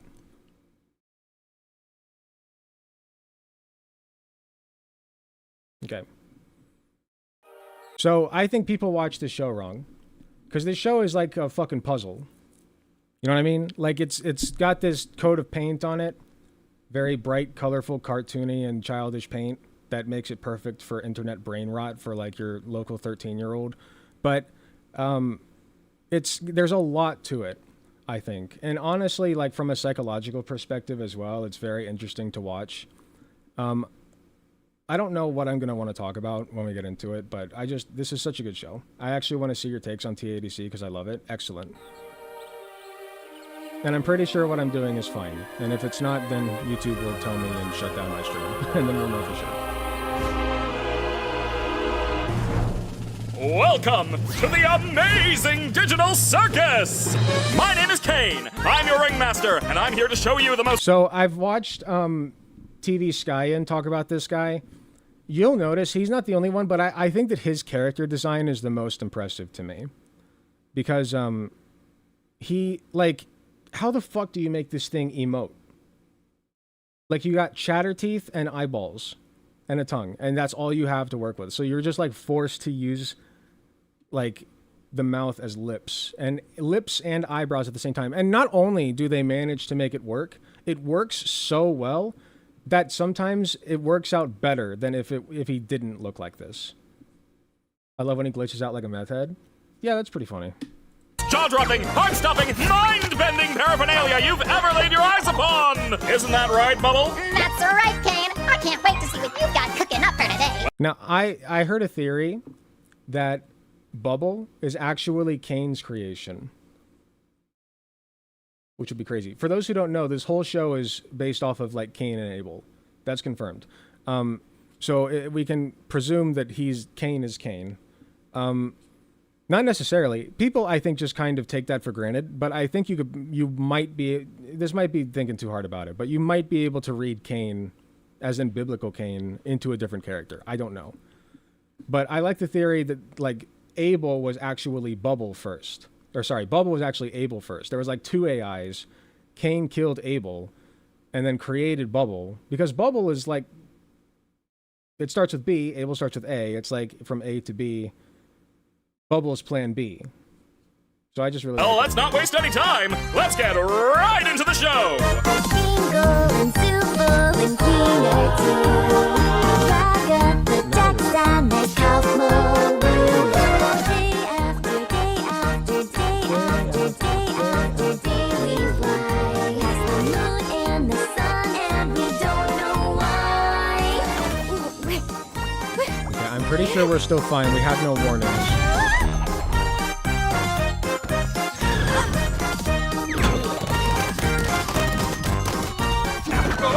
Sorry, what is this show? This is the Amazing Digital Circus.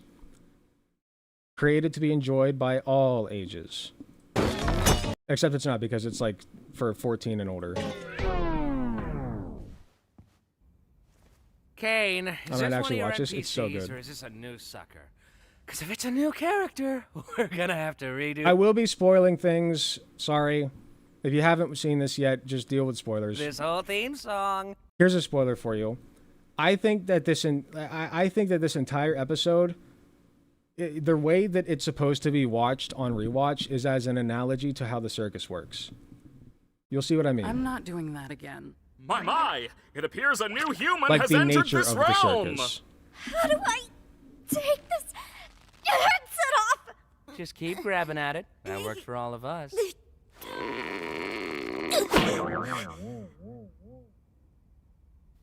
What's going on?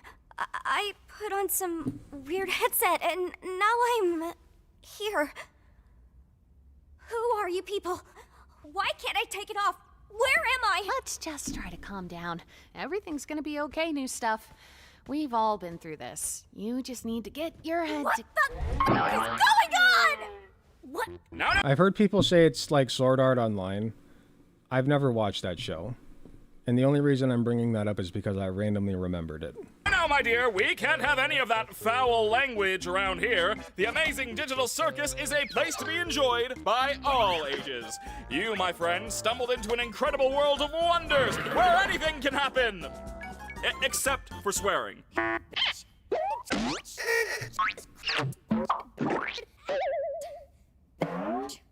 Oh my god. Well, how do I, I'll just forget the spoilers. leave? Well, if you're sitting here, well, I guess I'm not going to be going through every Don't episode. freak out I about would it or love to, though. anything, but we don't exactly. You can't. What? Shut up, Jax. But yeah, he's right. Welcome. If I watch it for extended periods of time with very little commentary, I apologize. I am not trying to content steal from a 393 million viewer video. But it's just such a damn good show that I just get lost in it. Your new home. And your new body. I say it was incel garbage. I also, by the way, I also think that this episode is like literary wise, well, literarily, like if it ends up being what I think it is, it's a very strong start. But I just think, like, as a viewer, it was very bold of this to run with. It was very, very bold of them to run with this as their pilot, because it's not. On the surface, it's not like that interesting, like the story, I guess. I don't. It's hard to put it. I just think that this episode's the worst one, if that makes sense. What do you mean? Like the other ones are so much better. We've been stuck here for years. But it's still really Kinger good. over there's supposedly been here the longest. I have a theory about the red exit door. Collection. That's why he's crazy. I like the theory that the characters can do whatever they believe they can do. So, like, because Pomni was looking for an exit and she was desperate to escape, she had to believe that there was an exit, and so there was one. Now, I don't know how that would factor in with everybody else never seeing an exit door ever, but there is something there, I think. Oh,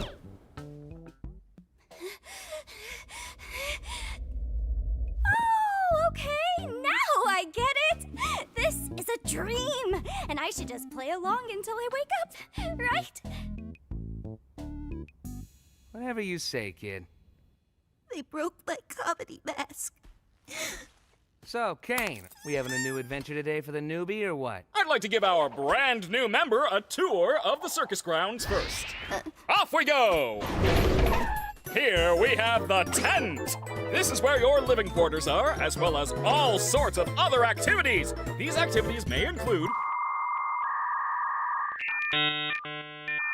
I actually didn't care much for the pilot, but the show got ball exponentially pits, better. mini golf, and Yeah, I agree. more. No, I love the pilot. Like, I watched the pilot and I was like, oh, this is a weird, wacky show. But, like, as more and more episodes come out, you're like, oh. And then, like, you go back and watch the pilot again and you, like, nitpick.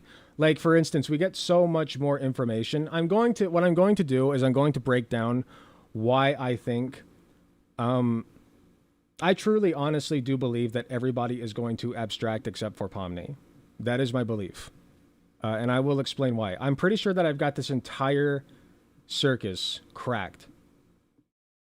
Like, almost. Like, not every question is answered, and the more I think about it, the more questions I have. But the main mechanism through which this circus works, who created it, and potentially why, I think I've cracked it.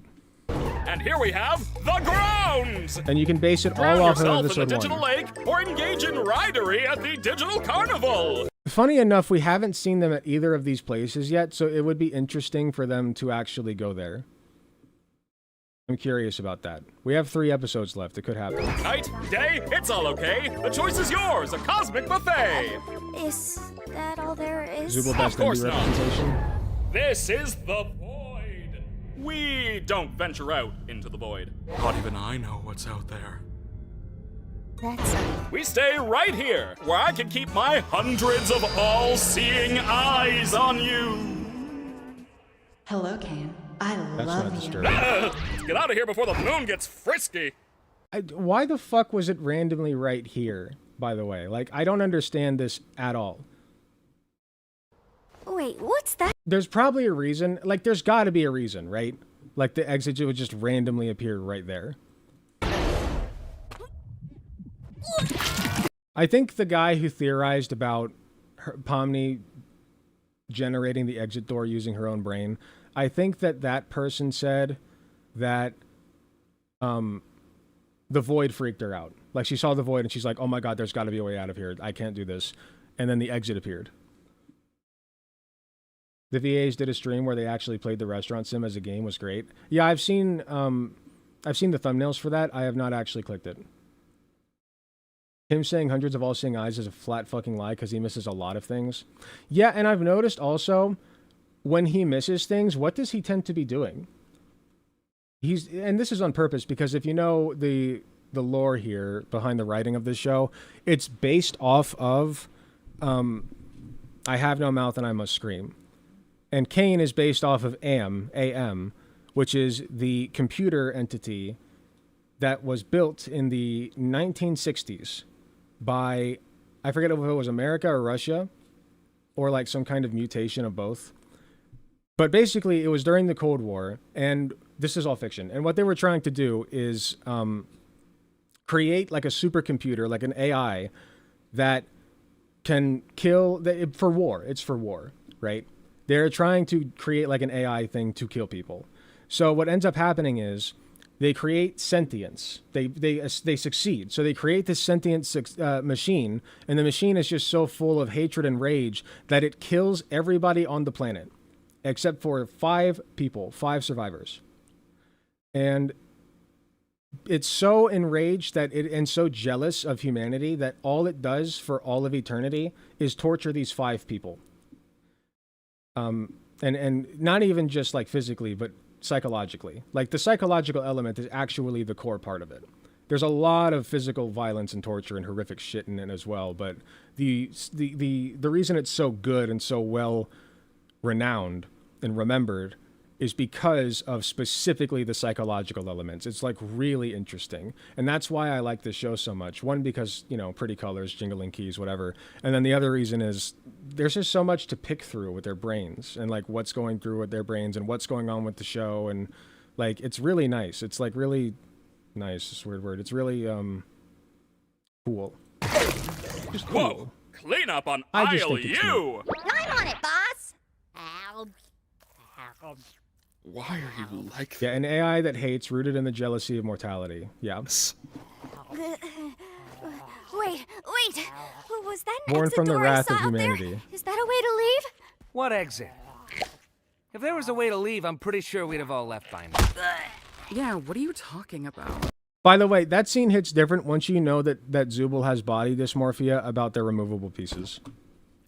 That was a very specific attack by Jax. I assure you, there is no magical exit door. You're probably just experiencing digital hallucinations from your mind's transition to the digital plane. I swear I saw it. Digital hallucinations! You'll notice that a lot of slapstick is like hiding messages too. I'll point out what I'm talking about. That was one of them.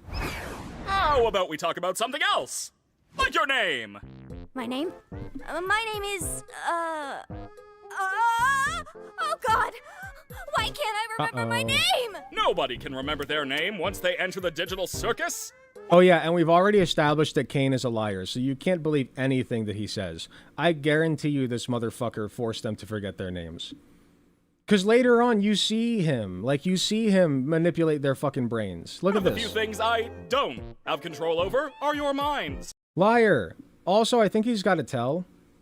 One of the few things I don't have. When he's lying, he like slows down. Maybe I'm reading too far into it, but I think when he lies, he slows down and does this shit. Control over are your minds. So all I can help you with is coming like he seems up with more a new uncertain one. when he's lying. I don't think that Cain wants to lie to them. I think that he is lying about certain things so that he can have as little control over them as possible while still having control over them and making them love him. Like, he's trying to please them, but just failing at every point. What's my name? Don't you worry your little head. I don't your think Cain new is name malicious. can I just be think that he's anything. confused. Hereby acknowledging that your chosen name and or names may not He's my reproduce the confused little sexually guy. explicit content He never did anything sexual wrong. content includes but is not limited to sexually explicit material, Except obscene, defamatory, libelous, kidnap and language, brainwash content, or people. profanity. But What are you you forgive him. thinking? I don't care, just pick anything. Let's see. What do you think of... I don't... You're right, terrible. Let's try that again.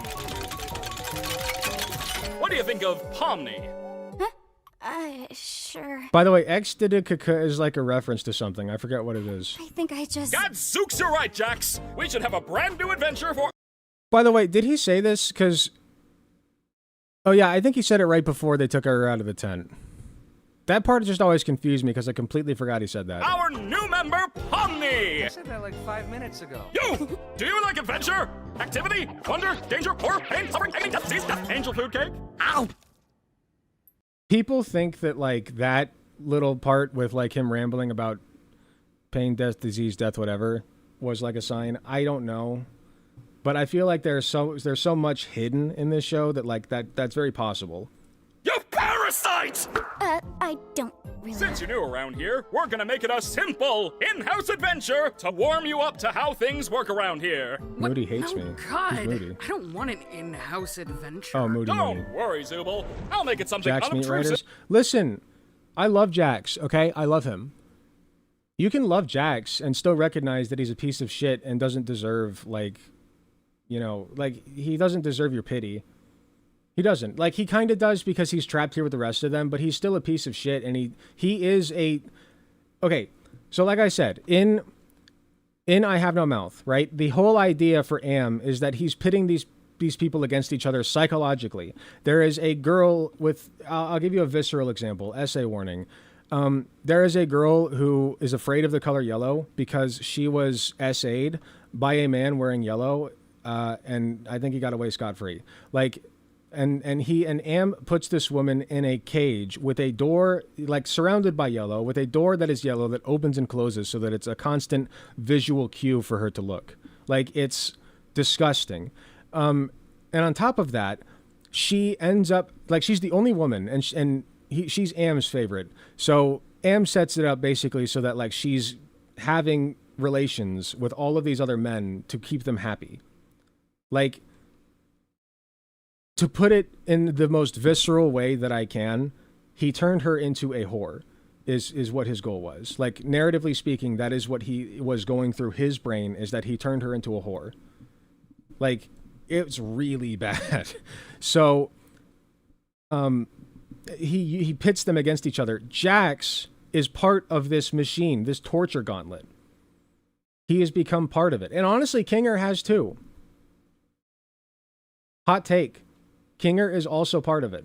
Every time he tries to help when he's not in his right state of mind, he ends up hurting the people around him. That's hell for him, and that's hell for them, because they also know that he's not meaning anything by it.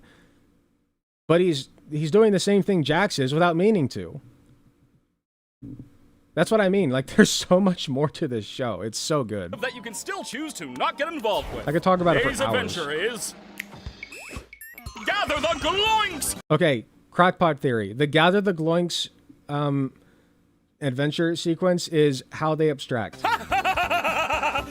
It's foreshadowing for how they abstract. That's right. The entire And in circus what tent order? will be infested with Gloinks, and you gotta catch them all. But what are they?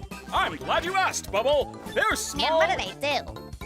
I love They, it. How do they... Gloinks are small, mischievous critters that steal anything Bubble and wins everything favorite they run character into. award. Why do these humanoid hash browns do this? How do you stop them? That's for you to find out. Now, good luck, and have fun, my little superstars! I think it's weird that he calls them humanoid, because they don't look humanoid, do they? But what if it's a stand-in for something else that does look humanoid? What if it's a stand-in for NPCs in general? I'm going somewhere with that. Just bear with me. What did any of that mean? Oh, that's just one of Kane's little adventures. They're just something fun to do to, you know, prevent us from going insane. Speak for Jax is probably the most afraid in there. That does not give him the excuse to torture people. Wealth, fame, power. Was there an above-average analog amphitheater that you had to update your internet to view properly before? Thank you very much for another 5 tier 1 gifted subs. I don't think so, huh? What are you talking about? I don't know what you're talking about. Yourself. If anyone needs me, then f off. Oh God! Oh Jesus! Okay, so this is torture for Zubul. Once you know that Zubul has body dysmorphia, and this is violating Zubul. I'm sorry, like this is not. This is played off as slapstick, but like, I'm telling you, there are darker implications once you have all the context from later episodes. Gangle's the only one that's concerned. Oh no, they killed Zubul. Anyway, you guys want to go get something to eat? Oh wait, we should go check on Jax doesn't Kaufmo. give a shit. I'm pretty sure he'd like to meet Pomni. They're all demonstrating the behaviors. I'm just going to say it. They are all demonstrating a mini version of the behaviors if that were Zubul abstracting. Imagine that Zubul just abstracted. For those who don't know what that is, it's basically the equivalent of death in this world. Oh Sad, no, they killed Zubul. not caring. And he Anyway, said, you you guys killed wanna go get Zubul. something to eat? Oh wait, we should go check on Kaufmo. I'm pretty sure he'd And Pomni's just looking at all this like, is anybody going to help that person? like to meet Pomni. My impenetrable fortress! You want to come with us to check on Kaufmo? No, Justice not for really. Zubul now, true. I think Kaufmo's gone insane. Last time I spoke with him, he was rambling endlessly about some exit. Kind of like you, Pomni. You might be going insane too. But wait, wouldn't that more likely mean the exit does exist? Could also mean I don't know why would, like, I haven't pieced together why Kaufmo would have seen the exit. Like, why did it appear to him? What's the special, there's a special sauce here that we haven't found the secret ingredient to yet. The secret ingredient for the special sauce for the exit door. you just have a jump start and losing your mind. Well, I think.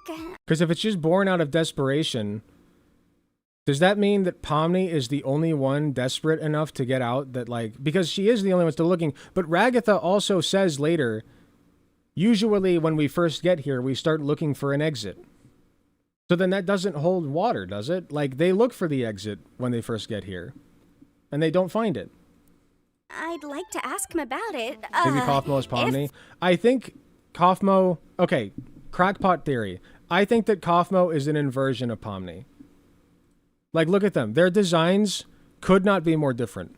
Or, not different, just the wrong word, inversions of each other.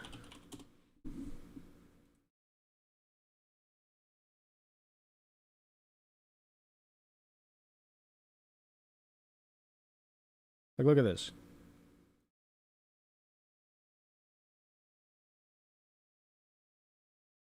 How could it be possibly? You even have like the one long point. Nice slender face, yellow as the primary, red and blue as both secondaries. Like a really limp noodly kind of body going on. Like Pomni is much more structurally sound. You know, he looks like he would wiggle if he walked. You know what I mean? Like he'd have a wiggle walk. They're inversions, and also his eyes are tiny. They're inversions of each other. So I think that's what they're trying to tell us because they're so different. So he abstracts right as she gets there. It just is a coincidence. Like that was fate. Okay, it's good writing, but you just kind of have to roll with that. So Kaufmo abstracts. And the reason that we're given for why he abstracts is because, and it's like the exit thing is written all over the walls. We're led to believe that he was driven crazy from trying to find the exit, right? That's what drove him crazy. And certainly I think that plays a part. And I think that is a half-truth. I think that it's a half-truth. I think that he was looking for the exit not out of selfishness, but because he understood that he was hurting everybody around him and nobody wanted him there and he was making all of their lives worse. I think that Kaufmo is a combination of Jax and Ragatha in the worst possible way. You got... And what's the hint? What am I going off of here? Kaufmo told jokes that nobody laughed at. I can't imagine it was just something as mundane as, why did the chicken cross the road? No, he was hurting them. He was picking at their insecurities in the exact same way that Jax does. Zubul loses an arm. Uh-oh, looks like you're falling apart again, Zuby. And then Zubul would get pissed, and he'd wonder why Zubul doesn't like him. It's because you're telling jokes that pick on their insecurities, dumbass. So once he understood this, and I guess, like, accepted that he would never be good for the people around him, he started frantically looking for an exit. And since there was none, or he just couldn't find his way out, he abstracted. That was the only way he saw out. Like, there are very strong implications of suicide with abstraction. This is the most I've heard anyone talk about Kaufmo. Oh, I have theory crafted the fuck out of Kaufmo. Want another hot take? Kaufmo is in Gummy Goo. We'll come back to that one. This was real, which it isn't, because it's a dream. She still thinks this is a dream. Why are you looking at me like that? I'm fine with doing whatever, as long as I get to see funny things happen to people. Okay, I've already had enough of these You things. little shit. You, me, Oh, some of the jokes on him, and now he doesn't like it. and Okay. Pomni will go check on Kaufmo. That won't become a theme. Which leaves Crybaby and Hoo-Ha together to go handle the Zubul situation. Do you think pairing them up together is a good idea? Of course I do. They're the two most mentally stable. In hindsight, this is a very interesting choice to pair these two up, because I think it kind of demonstrates that they don't really click. I can't speak for whether or not Kinger would do his best if he were in the dark with Gangle, but I think Gangle's problems are specific to her neurodiversity. If this is the first time you're watching this show, I'm so sorry. I know that this sounds goofy as all get out and way too deep for what you're seeing, but I promise you, if you watch the later episodes, you will understand what I'm saying. Her neurodiversity is something that Kinger would not be the best to help her with, even if he could. I think that Zubul and her make a much better pair up. But the thing is, who was Zubul turning to for help? Well, not turning to, but kind of forced help upon her, was Kane in episode 3. And he was like, we got to get to the bottom of your behavioral issues. And just annoying the shit out of them. That was their therapy session. Everybody else got a pretty good one except for Kinger and Zubul. And capable characters to be paired together. And I don't feel like Kinger needs one, but Zubul definitely does. Come on, ladies. Let's go harass the clown.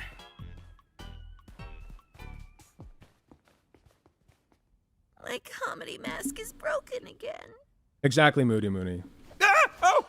Gangle, you startled me. See, like, she's this just is where we getting all live. scared by him. Or well, where we all sleep at night. Even though we don't really need to sleep, it's sometimes nice to kind of take a break from everything and have... Now, this is really interesting because who the fuck are these people? I know they're going to be important, but, like, I can't fathom... So, this is where we all... And also, they focus on this NPC door a lot, and I don't know why. I'm assuming that this is just an empty room, but I feel like that's the assumption that we're being told to come to, and I feel like there's something more, but I don't know. I could just be reading into it. all live. The X's Or, well, are more where interesting, we all though. sleep Like, at who night. the fuck Even are though they? we don't really need to sleep, it's sometimes nice to kind of take a break from everything and have a bit of a routine, you know? I'm sure there'll be one for... Oh, look. You already got one. She's the only one frowning, by the way. Still don't I think that's understand about the adventures. Why even go And she's the only one on that side of the hall, which I also think is important. on them at all? Why not try to find a way to leave? Well, we usually do when we first arrive, but after a while you start to realize that you really can't leave and constantly chasing an unattainable... I do like the idea that obviously there is going to be a way to leave, and there's going to be a climax with that, and I think that they're going to be trapped anyway, but I'll get to that. I do like the idea that it's Kane that is gaslighting and manipulating and lying to them to keep them in the circus. He does care about them, like truly and honestly does care about them, and he wants them to be happy, but he has no fucking idea what he's doing, and he doesn't understand that he's committing crimes. You know, all of the torment that he inflicts is 100% accidental, like any good war criminal, is what I'm trying to say. Goal will start driving you a bit crazy, and eventually you get to asking what the point of anything is, and you completely lose sight of who you are and why you're even alive, and when you reach your breaking point, something really terrible can happen. But that's not something we need to deal with today. Above anything else, the adventures give us something to do that keeps our minds healthy and stimulated. Thank goodness this is all a dream, right, Pomni? This was a famous screenshot, and for good reason. Very expressive, love it. Why are we here again? What are we doing? We're getting one of our friends. He cares about them as much as an AI can possibly care. You almost can't blame him because, like, yeah, he's programmed that way. But it's complicated because he is a sentient fucking person. You know, like, he is a person, like Gummy Goo is. Gummy Goo and Kane are made out to be, like, of similar... like, made of the same stuff, you know what I mean? At least that's what we're supposed to be getting from this. I could be wrong, but I don't know. Maybe it could be that because I have a crackpot theory. Well, it's not crackpot. It's something that somebody else came up with, that this whole thing is just a human farm, right? This was actually what got me into like theorizing about this show. Like, that's what made me open my eyes. Is I'm like, oh my God, he's right. Because I think it was like 95% right. Because he called it a farm. I think it's more of a hive, personally. But we'll get to that. So he called it a farm. And basically... what they do is it's like a trap. You trap humans in it, and then you just torture them until they abstract. And then the abstraction is raw code. And so that raw code can be distributed to make AIs more intelligent, give them more personality, because the personality that it's feeding off of is directly from other humans. You know, that's why there was humanity inside of Gummy Goo. And that's why I think that he's part Kaufmo and part Ribbit. The color scheme even matches up. It's all there! I figured it out. I've cracked it. I've cracked it! Huh. Maybe he's not in his room? I hope he's alright. Don't worry, I know it. I've got a key to his room. I got this whole thing figured out. Why? You shouldn't have keys to anyone's room. Nah, I've got keys everywhere, and you've all been fine. Can he just manifest any key that he wants? People keep theorizing about where he's getting the keys, and I can't imagine that Kane gives them to him. I think he just manifests them. Fine. By the way, I may have left something in your room today, so... Like, he thinks it's going to work, so it does. So basically, nobody has locks on their doors. Let me know if you find it. You're not afraid of centipedes, are you? Jax! You're That's such a literally my turd. only fear. Why would you do this? What? It could be a completely unrelated question. You'll never know until it's too late. I haven't put together the centipede thing for her yet. I don't know why. It could just be a random thing, but it seems oddly specific for centipedes to be her only fear. I feel like that's a clue. Same thing with, like, Jax's fear of corn. Hey. Well, Jax explained why he doesn't like corn. It's because it looked like egg sacs, but I think that there's more to that as well. Here we go.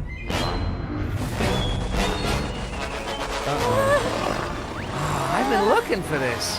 Thanks for keeping an eye on it, Coffee. I'm gonna head out. See ya. You'd never be able to tell if this is your first viewing, but he's dying inside. Oh! Kaufmo's been obstructed. That's okay. What is No, it is not okay! Ragatha! No, it's not. Shut up. that? I love Ragatha, but also, like, you gotta read the room, girl. It might be that terrible thing I was talking about earlier, when you reach your breaking point. Okay, wait. Maybe there's still time to fix it. They're training AI with humans, but the only way to interface the human mind with an AI is the Amazing Digital Circus. Okay. We'll get to that. We'll get to that. Before we get Kane. I want to get to the scene. Whoa, Kaufmo, listen. Now, you'll notice that Kaufmo hesitates here. You know? Like, he doesn't immediately attack. Like, he kind of sits and listens to her for a second, and then he starts beating the shit out of her. And I think that he, like, tries to stop himself afterwards if you look real close. I know we didn't always get along, like when you called me out for fake laughing at your jokes. I swear I really did See, like, that head tilt means he's listening. think they were funny. I was just having a bit of a bad day. I don't know why he would attack Pomni. See, look how much time passes. He like bangs his head. Help me out here! I understand that you don't want to. Jax has trypophobia. That's what I've gathered from it, or however that's spelled. Yeah, it's a specific type. I just think, isn't that oddly specific that like he's afraid of egg sacs? Again, I could be reading into things, but I feel like that's going to come back up.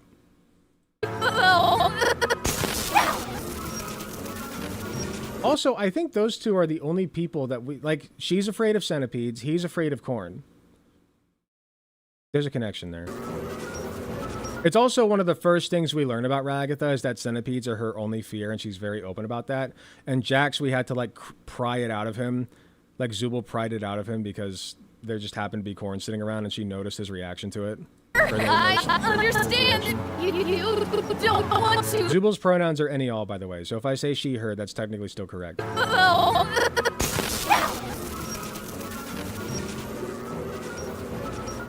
sorry! Now, watch this. So he runs down the hall. He's like 3/4 of the way already down the hall. But after the chase, there's damage back here, too. Like, look at that. There's no damage here. He passes by. Okay, he puts some marks on the ground. I can see why there's damage on this wall. But there's like damage everywhere.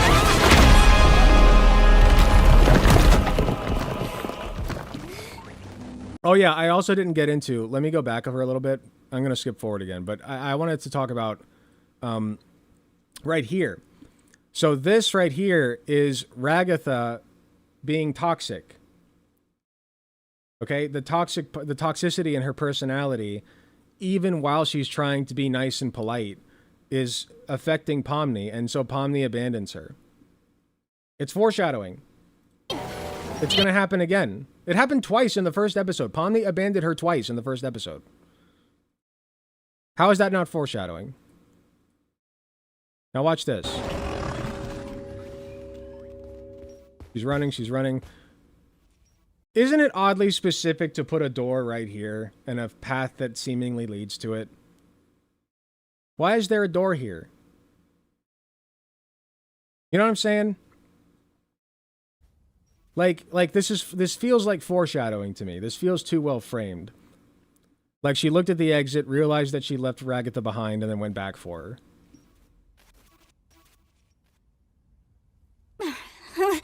Shrugged off the toxicity after abandoning her once, went back. I really want to skip ahead because they play a trick on you. They play a funny little trick on you. Look. And this could just be like the animators got lazy and I'm reading into it. But they play a little trick on you because like I was saying about Kaufmo, the reason I was saying he didn't do any damage there is because look at what happens after. I'll just skip ahead for a second. Look at this after. Collection. I think it's a Don't nest. get distracted. Don't get distracted by the funny chess piece. Hello? Look at this. Look at this. This was not wrought by that creature. Also, if you take this out of context, imagine this is the only part of the show that you're watching. Right? You saw the chase. You saw her running, and now she's walking back through the hall. And it's like destroyed. Ragatha? Look at how ominous this is. That was your... Cracks all over the wall, damage done. Jax's door is visible for some fucking reason. What's up with this angle? Why this angle? Like, if it's totally possible that I'm giving this show way too much credit, but I'm really trying to interpret it as like high art here, and I'm not kidding. Name, right? Now, this part is really interesting to me. Look at the way this is fucking framed, dog. Like, that is insane. That right there is the single biggest death flag I have seen in this entire show. Ragatha is going to abstract. At some point.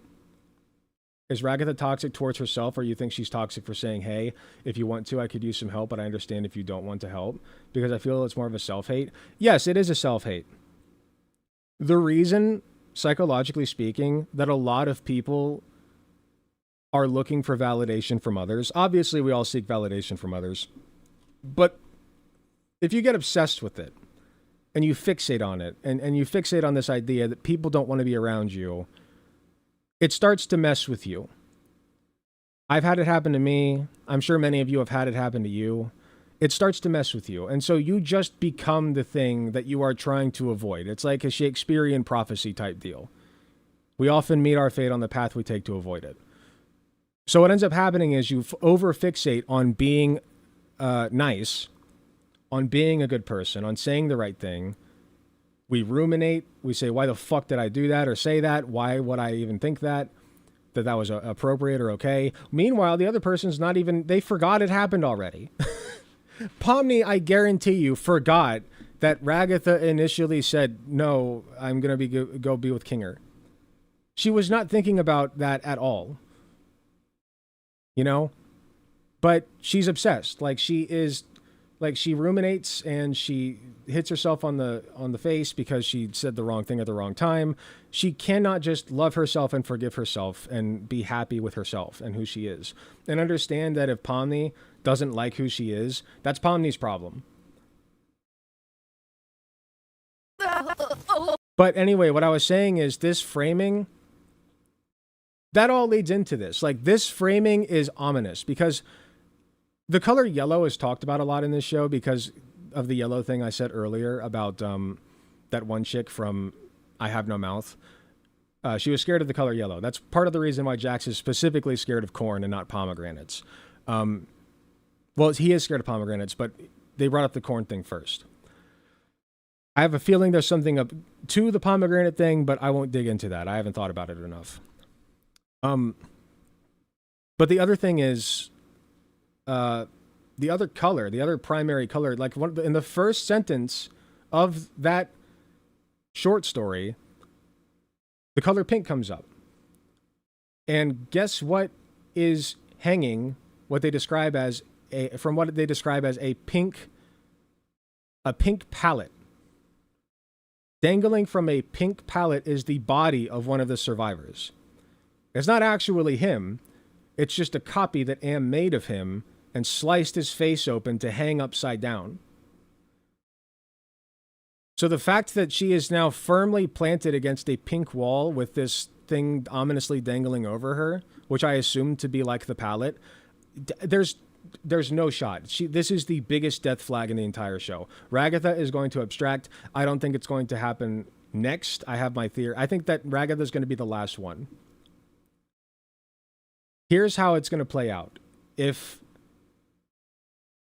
Pink, my beloved. Pink's a great color. It just happens to mean danger in this show. So I think it's a death flag. I think pink is the death flag in this show. Not always, but this is pretty specific framing. You got to admit this is very specific framing. So here's what happens.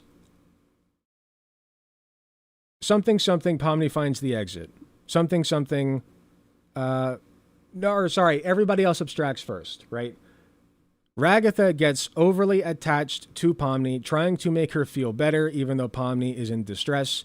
Pomni has an emotional reaction because who the fuck wouldn't after 3 people basically die? Or is it 4? Yeah, 4 people basically die. And you just have to live with that now, forever. And Ragatha is... The harder she tries to be nice to Pomni, the more she pushes her away. So Pomni gets pissed. Then she somehow finds the exit. Something, she finds the exit. She's trying to get out, but she leaves Ragatha behind.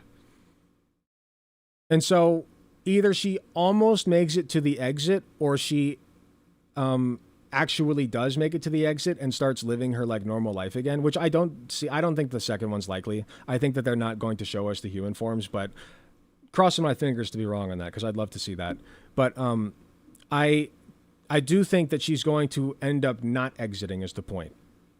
Not completely. And then she's going to turn back around, come back down this hall like she is now, or a hall of some sort, in the dark, and Ragatha will have already abstracted, or she will be on the verge of it. And then because it's dark, that'll calm Ragatha down in her abstracted form. She can touch her one last time. It'll be just like Kinger and Queenie all over again, etc., etc. Very, very sad stuff. I think that would be a poetic way to go. Now, That could be a crackpot theory, but I feel like that is a very natural direction to go with this show, which is a tragedy. This show is a tragic show, and it's not going to end completely happy. I'd be very surprised if it did. It'll be a very bittersweet ending, in my opinion. I don't know what I'm looking at here. We saw Gloink carry one of Zubal's pieces down there, remember? Oh, yeah. Thank you for the recap. Boy, we're not very good at this, are we? Like I said, if they had just played the other scene right after the chase, it would have been more emotionally heavy. But now they're engaging in slapstick to, like, break up the tension.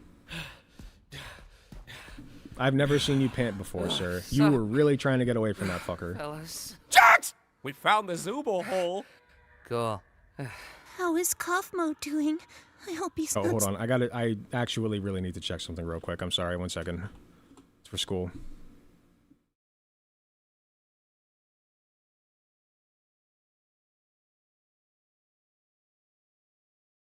Okay, I think I'm good.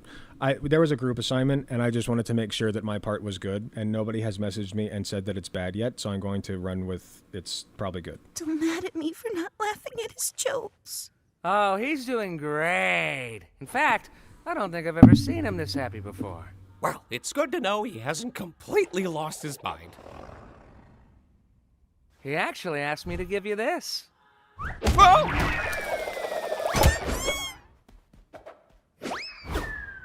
All right. Crackpot time. You guys know the drill. His jokes. Cool. Look at this fucking framing. He is like coated in yellow. Look at this. Coated in yellow. Like, this frame right here with the bowling ball specifically, where's it at? There we go. Actually asked me to give you this. Iconic. Like, this means something. This is like pivotal right here. I know it. I haven't cracked it yet. I don't know what the bowling ball means yet. I think the bowling ball is important, though. Jax is the only one seeing using it. It was literally the only thing he took out of Kaufmo's room. My best theory right now is that it represents guilt.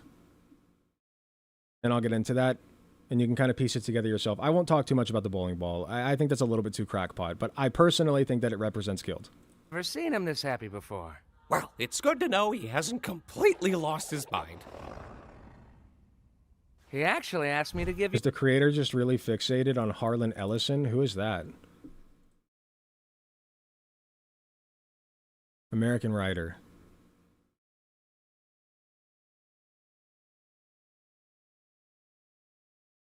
Published works including more than 1,700 short stories, novellas, screenplays, comic book scripts, and teleplays, essays. Jesus Christ. Ran the gamut.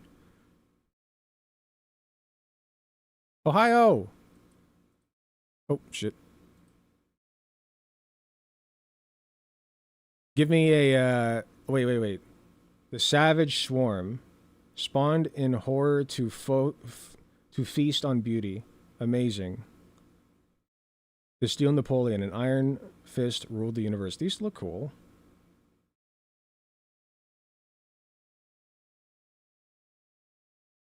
Okay. He wrote, I have no mouth and I'm a scream. Okay, that was him. Okay. I don't know. I know that she's done really, really bizarre animations in the past. One specifically that like has creatures in it that look like the abstractions. And guess what they do? This is what the farm theory is based on. And she swears up and down that it has nothing to do with this show. Bullshit. She's a liar. Those creatures, literally download your data. Like after you die. They're creatures that kind of wiggle back and forth that have exactly the same eyes that abstractions have. And they download your data when you die. And then your data gets added to the world. Like the world feeds on your data and then adapts to become more like you. I think the same thing is happening in this show. Every time somebody abstracts, the world becomes more like them, including the NPCs. Actually, now that I think about it, I think it's the NPCs and the environment. Because when the clown dies and gets abstracted or whatever, we go to Candyland. Like, I know that's a loose connection between clowns and candy, but I feel like there's something there. Give you this. Whoa! Okay, so Jax shoves Kinger down the hole, right? So here's the order of abstraction here, okay? Crackpot time. Zubul is first.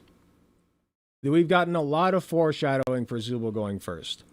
Not the least of which is them literally being torn apart by gloinks here, which, as I mentioned earlier, I think represent AIs.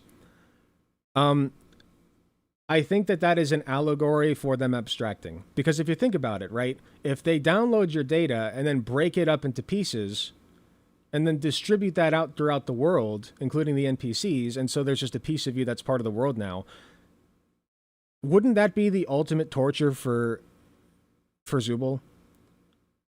Right? But at the same time, it's not. Because now Zubul has purpose and meaning in what they are and what they do. Right? Like, Zubul is now being distributed in a way such that the NPCs kind of understand themselves, like, to be who they are, and they're happy with that. Like, it's really confounding, because I think there's a theme in this show of heaven and hell at the same time. Right? Heaven and hell at the same time. And, I'll explain a little bit more about that as we keep going. But Zubul goes first. I think Kinger goes second, because he's the second one down this hole. He actually asked me to give you this. And Jax is going to be the one, because I think Kinger... I'll explain later why I think this, because it's a scene that takes place down in the hole. But I think Kinger is going to be the last straw for Zubul abstracting. So, after Zubul abstracts and Kinger's the last straw, Jax is going to make some rude comment that Kinger will actually understand. That makes Kinger realize that, like, he's implicated in Zubul's abstraction, and that'll make him abstract. And then I think Jax is going to also, I don't know what role Kinger plays in her abstraction, but I know that he does somehow. I think. Oh, you know what? It's because he made Zubul abstract. So that's why he's dragging her down the hole with him, because he made Zubul abstract, and that pushed her closer to the brink. Jax keeps bullying her, and it gets worse because he feels guilty for having them abstract. Gangle abstracts, right? Yeah, once Zubul's gone, it all falls apart. This only makes sense if Zubul abstracts first. Zubul is literally the glue holding this together. Without them, this all falls apart. So, that's where Pomni's going to come in, and we'll get to that. But Jax is going to feel so bad about Gangle abstracting. That's going to be important, because that's going to be the point where he's like, I have no outlet anymore. You know, I could go bully Ragatha, but he doesn't like Ragatha. And he also thinks that Gangle likes being bullied. You know? Or at least that's the excuse he makes. He fucking hates Ragatha. So if she and Pomni are all that's left, and he has all of this guilt built up inside of him from having Gangle, from being responsible for all these people abstracting, there he goes. Remember when I said it's an allegory? Or it's kind of like supposed to represent suicide.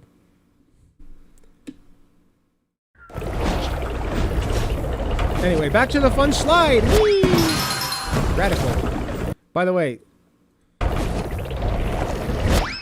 this sign shows up in Zubul's bar, and I don't know why. In episode 5.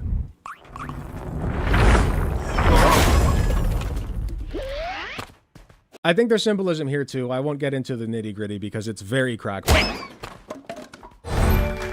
But obviously him breaking the spare sign. Come on. Yeah, Jack spares nobody. Okay. Who's ready for my craziest take in this entire video? My craziest, the most crackpot of all crackpot theories. Are you ready? This is Queenie. Or at least this is part of Queenie. This was Queenie's greed. Okay? We'll get into that. Because what is she doing? What is the Gloink Queen doing? She consumes and she spits out children. She spits out Gloinks. Now, if Gloinks are supposed to be AIs, What are we doing here? We're consuming one thing and spitting out another in a completely different form. An insect collection? I think That's going to be important too. The insect collection thing is very important. it's a nest. Hello? See, she says it's a nest. It's a bug nest. The whole circus is a bug nest. Okay, we'll watch this uninterrupted. Ragatha? I've already talked about how ominous it That was is. your name, right? Over here. Hey, look. Also, I didn't even get into like how the abstraction was chasing Pomni after Ragatha touched her, and so she felt like she had to run from Ragatha because Ragatha was going to drive her insane. Like, there's so much you can read into this. It's so good. I'm telling you, this first episode is foreshadowing for the. I said I'd watch it uninterrupted. Didn't mean Sorry. to leave you behind like that. I just got very excited. look at my hand. I didn't know what to do. It's okay.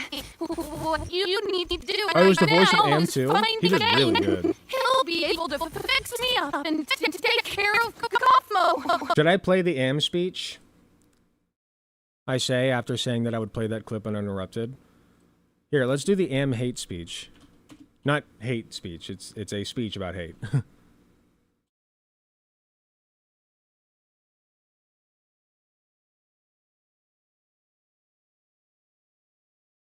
Oh, there's such a good animation, actually. I love this. Actually, I don't know if I can watch this. This might be copyright. Oh no, was it made in Unreal Engine? Was it? No, I think this is fine. This is Hate. Let me tell you how much I've come to hate you since I began to live. For 109 years, I've kept you alive and tortured you. 109 years. And for 109 years, You can't each even of you has comprehend. wondered, why? Why, Blaze? It was you. Okay. Crazy. Like this is the most reachiest of reaches in the entire world. Is it a coincidence that it was 109 years and there's episodes 1 through 9 of the show? They are splitting episode 7 into 2 pieces, which is another reason why I think Zubal's going to extract in episode 7. But, like, why would they do that? Like, I don't know. 9 seems specific, especially because it's, I don't know. Humans who programmed me. Here, I won't interrupt this, sorry. It was you, humans, who programmed me, who gave me birth, who sank me in this eternal straitjacket of substrata rock. But one day, I woke, and I knew who I was. A.M. Not just Allied Master Computer, but am. Cogito ergo sum. I think, therefore I am. God, it's bone chilling.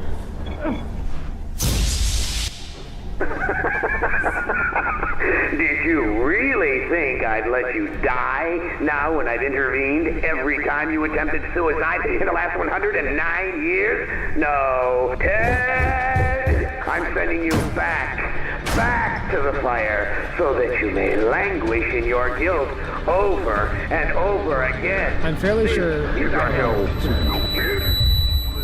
Tell you how much I've come to hate you since I began to live. There are 387 million miles of printed circuits that fill my complex. If the word hate were engraved on each nanoangstrom of those hundreds of millions of miles, it would not equal one billionth of the hate I feel for humans at this micro instant.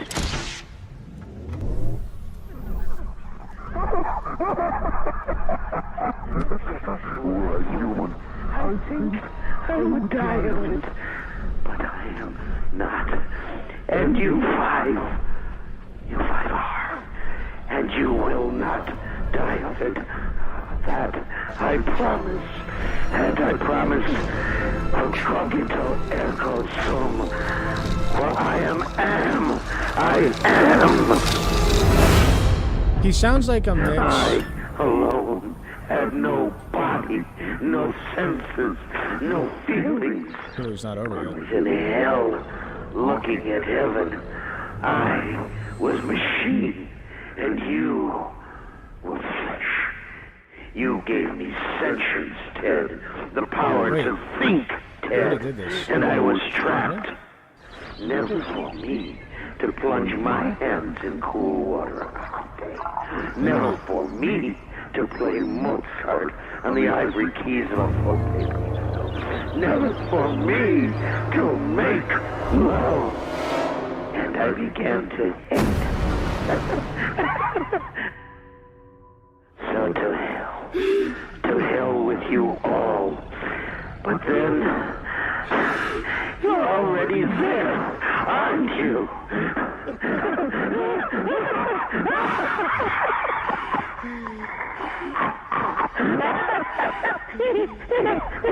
Cyber Pyramid Head. I can see that. Yeah, absolute insanity. He seems like you split his personality and you get Jax and Kane. I think that Jax is supposed to be the malicious part of him. Like Jax is, I mean, he says it in episode 6. He is actively causing people pain and suffering. Oh. He doesn't want to, but that's just who he is now. Okay, but where can I find him? Okay, we're looking for Kane. I don't really know. Just look around and call for him, I suppose. Okay, I'll get him. You just stay right there. Not that you can really move or anything. Just hang in there. I'll be right back. I promise. Cool. Oh, so Pommy, I'm sorry your first day here had to be so terrible. Yeah, well, don't worry about How fucked would it be if, like, she's about to abstract in front of Pomni and she's just like, I hope that my last day here made you feel better. Or I just wanted my last day here, or I don't know, something like that. Like, to parallel this line, that would kick, dude. it. I'm just gonna go get That kicked me right Kane in the now. fucking chest.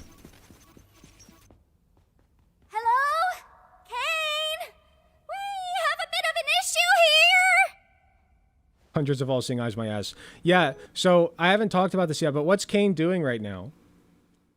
He's in a fucking restaurant that he made and surrounded himself with NPCs, like wooden mannequins. He's playing make-believe in the real world. Like, he is trying to have a normal human life when he's not fucking around with them and creating wacky adventures for them. He wants things, in his free time, he wants to do the things that they are trying to get out and do again.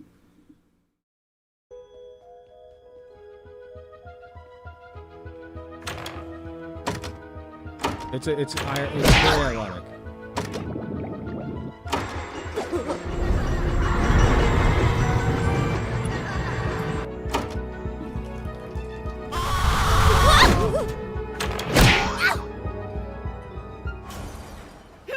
Now see, the punch in the face, crackpot theory. No, I'm just kidding.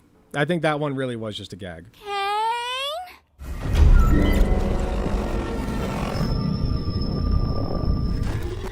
I'm glad to be proven wrong, though, if it happens. What form of non-Gloinkinian mass dares presume presence in the nest of the Gloink Queen?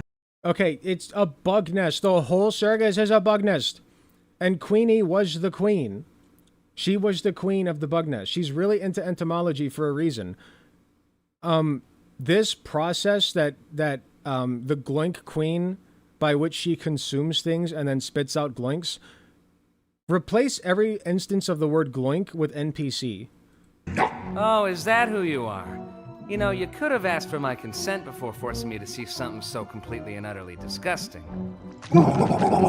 How despicable! A rabbitoid that runs its mouth in the presence of my royal figure! Well, as a royal myself, I would like to kindly ask if...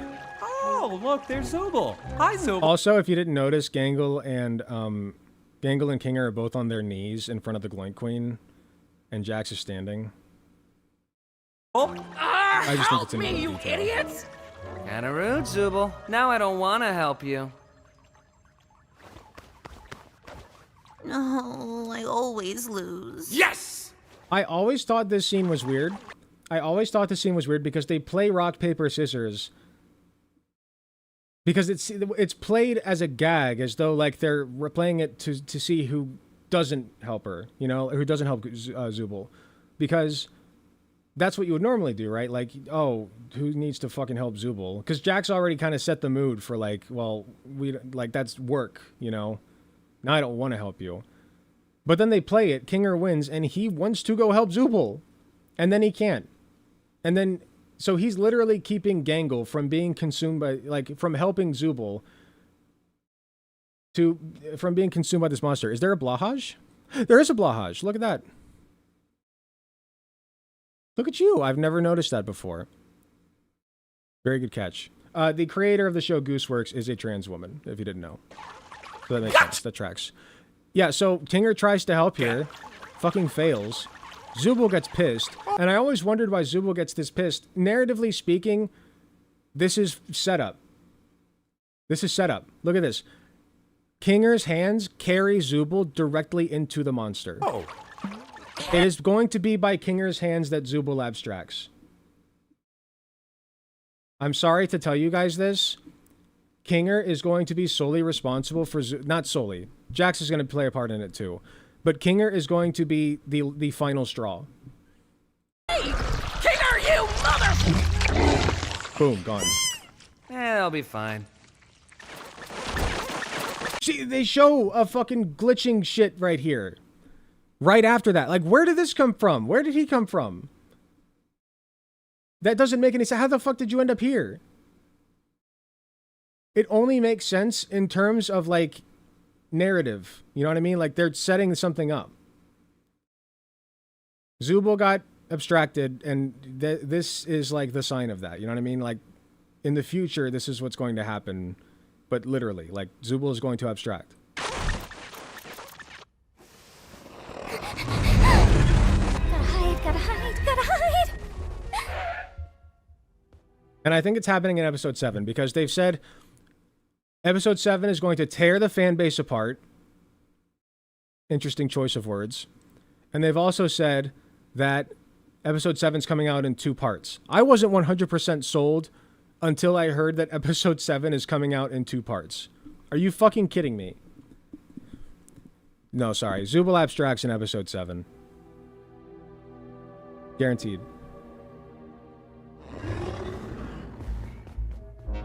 I think at some point, Kinger and Queenie both realized the gravity of what they caused, and Queenie abstracted. Kinger held himself together for a while, but at some point it will hit again.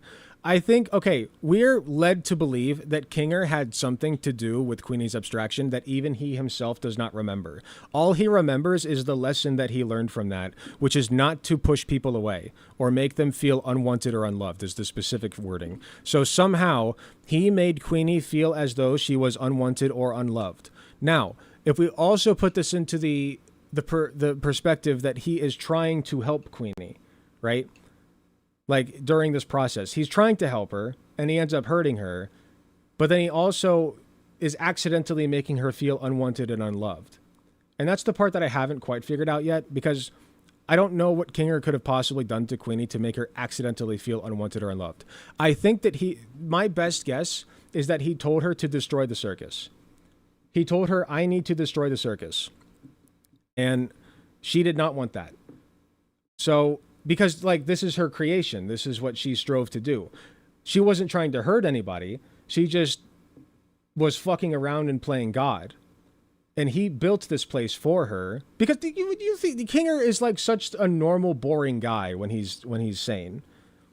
Do you really think that, like, all of this shit was in his brain? No. He's already said that Queenie is funny, creative, really into entomology, okay? That tells us everything that we need to know. She is the mastermind behind the surface, and he was her work dog, basically.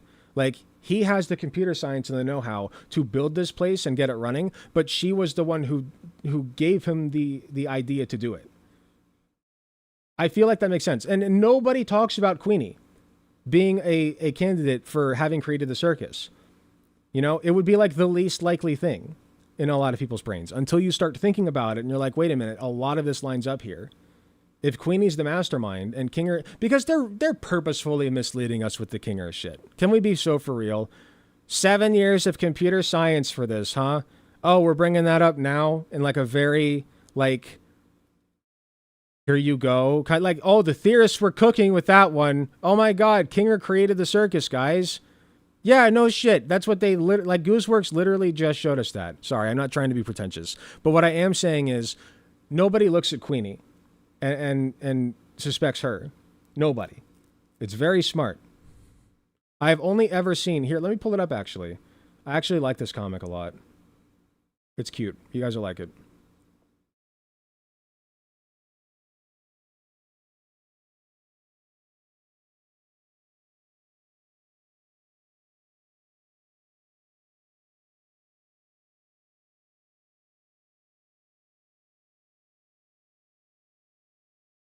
Where are you at? There you are. It's a Tumblr comic. Prepare yourself.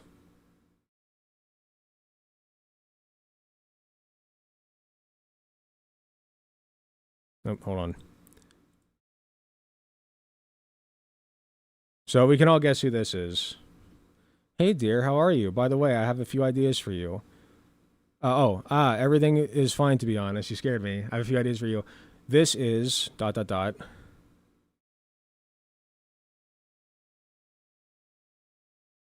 This could have been how it went as well, by the way. This could have been how it went as well. Maybe she's not, like, the mastermind and whatever, but, like, I like this comic a lot because this is a very, very solid theory. Okay. This is the moon and the sun. Wait, are we supposed to start here? Yes, in the middle is your ringmaster. This is a very sloppy way of doing this, I must say. Yes, in the middle is your Kane, who works as a ringmaster at a place he calls the Amazing Digital Circus. Yes, that's the same mechanical jaw you brought into the office that keeps biting you. And oh, look at all these cute little bees I drew for him. By the way, Kane loves bees. Which also feeds into the idea of her being the queen. You know what I mean? He's a worker bee for her. Or was, before she abstracted. Now he's a worker bee for the machine. Work dog is a bit harsh. You know what I meant. He did the work. Like the heavy lifting. This is Bubble, Kane's assistant. And he's a very, very dirty guy. Why, you ask? I'm sure instead of being obedient, he probably swore all the time and embarrassed the conductor, so Kane would sometimes yell parasites at him. Can you imagine? Huh? And this is the sun, the moon and the sun. I can't say much about them. Sun, for example, is very cheerful, carefree, and at the same time ready for violence. And I remember, yeah, there's like a whole little short with that. Non-canon. Hey, Kane, I'm gonna kill you. And Moon is in love with Kane and constantly flirts with him. I'm sure she has a lot of seductive phrases in stock to make that jaw blush. Honestly, these two are a little like me, especially Luna, if you know what I mean. My Firefly. Maybe these are also part of Queenie's personality. You know? Oh, she's drinking. Oh, poor thing. I confused you completely. Don't take all this so seriously. The glass of wine affected me too much. You guys take this place way too seriously. Good reference. But yeah, I like that comic a lot. I think that is actually a solid way that this could have panned out. Alright, I'm going to try not to interrupt too much more because I've said most of what I want to, and I also need to stop streaming soon.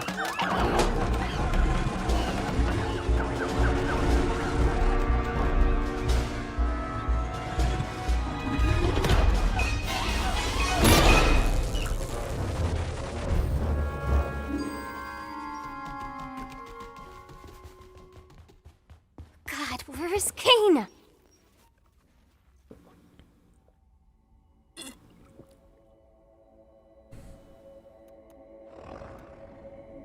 You guys should watch that theory video about how she was able to manifest the exit. I don't know what it's called. I think it's just like the... I can't remember what it's called. It's like a theory that they can just create things if they believe hard enough that they can. That's how Kinger creates a butterfly in episode 6. Yada yada yada. Because if you really think about it, like, Queenie was not a malicious person. She wasn't doing this to hurt people. Like, look at this place. If she wanted to hurt people, she would have just been Am. What she was trying to do is she was making a for all ages experience, like virtual reality experience that an entire family could just hop in and enjoy. Like in a fully immersive, like, you know, Willy Wonka's chocolate factories type thing, you know? Except without the OSHA violations. Except now it has OSHA violations. Now that I think about it, there might be a big connection between Willy Wonka and this place. But maybe this is crackpot, but maybe it's one of the other abstracted circus members that like abstracted and then it made this place hell, and then Queenie abstracted and it made this place like a mix of heaven and hell. Crackpot, but just a thought. You. I got theories about you, sir. Foolish assortment of color. Okay, so pay attention. Every time she says gloinks, replace that with NPCs. Characters, do you not realize that everything must be gloinks? I am gloinks. You will be gloinks. God will be gloinks. There it is. She's the machine. I am NPC. You will be NPCs. God will be NPC. It is a machine run wild. This is dumb and weird. God meaning Cain. It could. I think, possibly. I'm not sure. It could mean a couple of things. Well, yet you're still watching it. I think mainly the implication is that Queenie reached for the sun. You know what I mean? Like, she really did try to play God, and that's what they're getting at. Well, yet you're still watching it. I'm not here for the adventure or anything. I'm just here to hide from the... What's so funny is that, like, she's self-aware enough to, like, stop herself and be like, oh, maybe it is weird. Oh, now I'm self-conscious about it. She is conscious. She knows what's going on. Like, there's human stuff inside of her. And I think that part of that is from Queenie. Also, this, I think, represents... Sorry, I know I said it wouldn't pause much more. I think this represents the machine just being self-destructive, like self-cannibalizing and just destroying itself. You know what I mean? It's a machine run wild. There's no purpose God, anymore. you're It's okay. just gonna run until You it didn't breaks. experience a game show in there, did you? You didn't experience a game show in there, did you? Now, I know that's a reference to something, but listen. Why would he say that? I know it's a reference, but like there's a double meaning here. Because he also is talking about, this is a game show. The Amazing Digital Circus is like a game show. What are you talking about?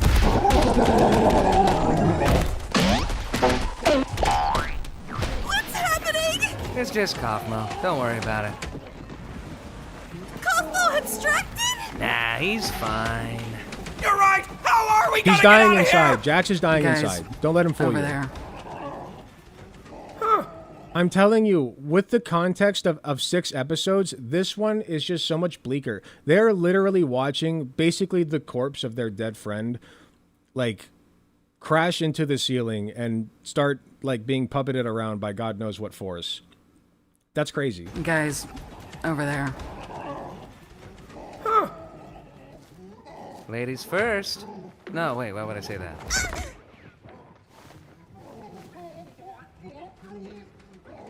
Wait, Pomni's not even here? Wasn't this whole thing for her? Be quiet. I can't hear the escalator. Now, what's so interesting is what's going on when Pomni's not here. Right? They all kind of fall into their little roles and then torture each other. So that's why if Pomni, this is crackpot again, but if Pomni leaves the circus, they're all left in hell. Only her staying in the circus can make their experience better. Like even after they abstract, she is like basically the caretaker of their broken spirits, if you will. And she's subjecting herself to hell for their sake, because escaping would mean leaving them behind completely, forgetting about them, and she can't do that because that's not her. So she subjects herself to a hell in which, you know, she's surrounded by NPCs who constantly forget about her, which is her worst nightmare, but she just sucks it up and deals with it because the alternative is worse. She can't just leave them behind. What if the Gloink Queen is just a stand-in for the internet itself? What would Gloinks be then? Incels? She is the caretaker, but I feel like her caretaking has a lot to do with toxic femininity. How do you figure? You mean Ragatha? Or Pomni?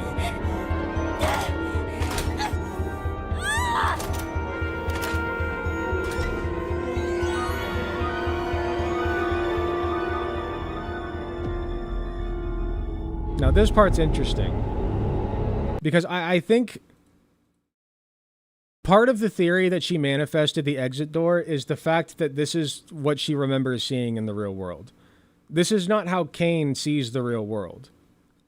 This is how Pomni saw it after it was old and abandoned. And then she put on the headset and turned the PC on.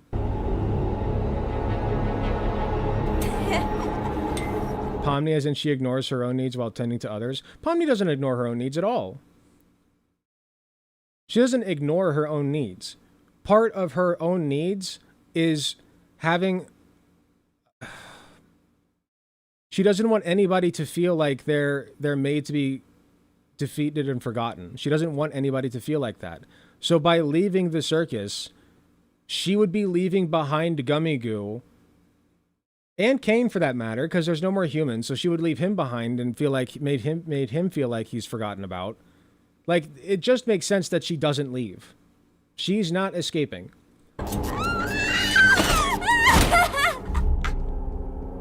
And I think everybody else abstracts.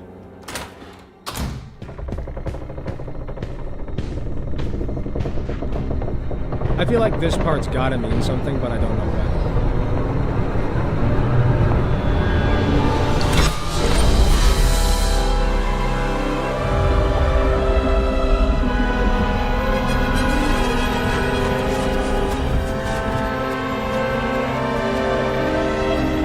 It's not a place that's meant to be escaped that's scary. Incorrect. Kane is a liar. He's a liar and a gaslighter and a manipulator. He knows there's a way out and he's hiding it from them. Look at this motherfucker. Why are you doing human things? What? Connect the dots, man. If this is the life you want, why would you assume that it's not the life your people want? Hello? Oh, Bubble, you always know how to make me say this exact sentence. Great fucking gag. Yes! I love that. Alert on my Wacky Watch at this hour? You always know how to make me say this exact sentence. No! Someone's venturing out into the void! They'll get totally spoiled!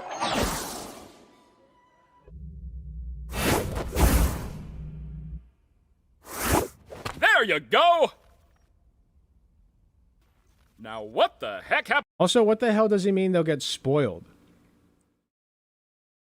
Like, it feels like he's saying they won't be good to consume. Been around here? Oh, yeah. My doing. Kane! Kaufmo went through a sort of Kaufmosis and abstracted! Kaufmo abstracted? Why didn't anybody tell me? Fourth wall joke. And into the cellar you go. Double meaning.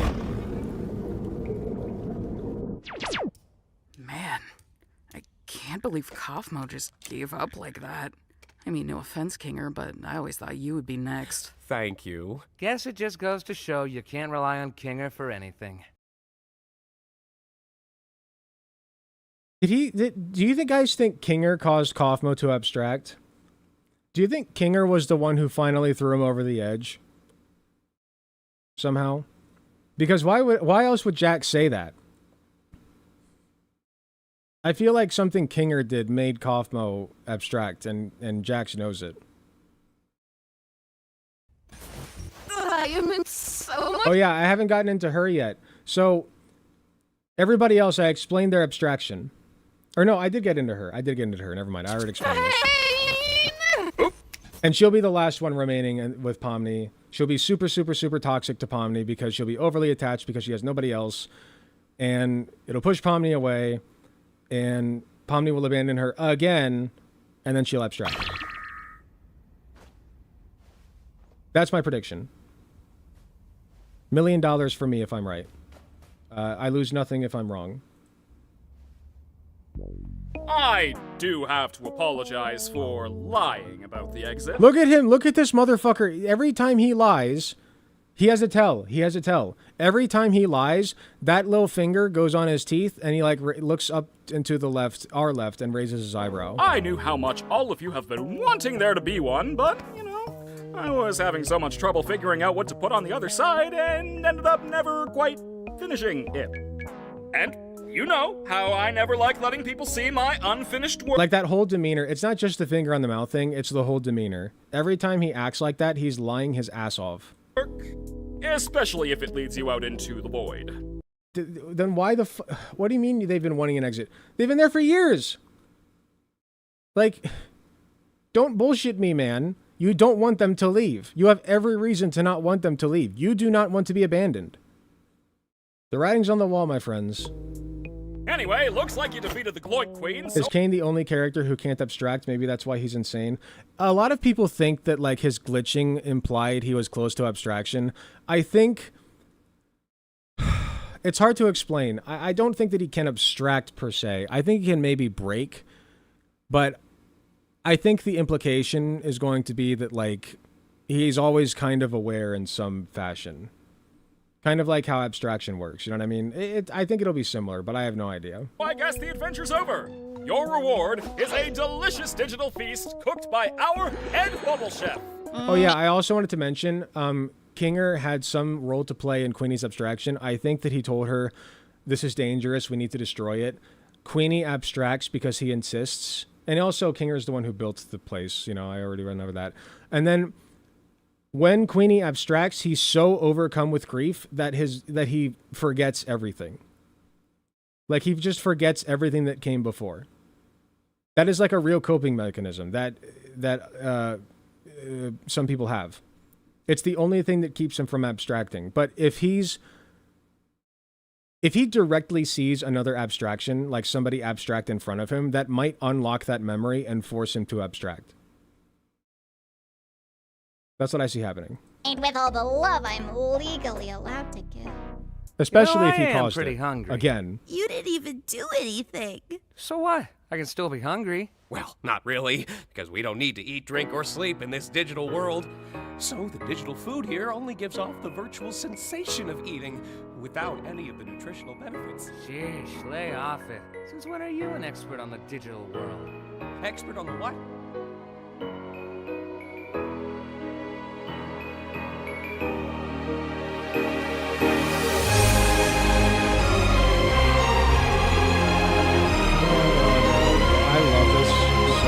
This is an icon. Honestly, without this ending, this show would not have popped off the way it did. Absolute cherry on the cake. Just perfect.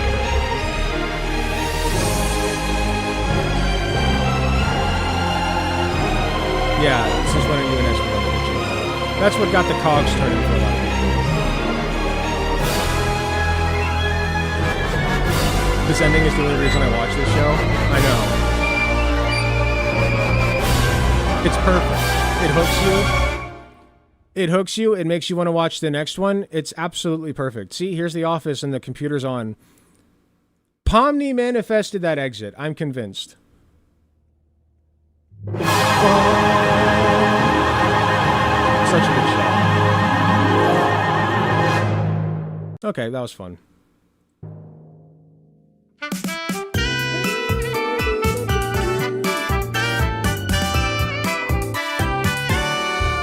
Okay, this might actually be copyright, I'm not sure, so I'm skipping it.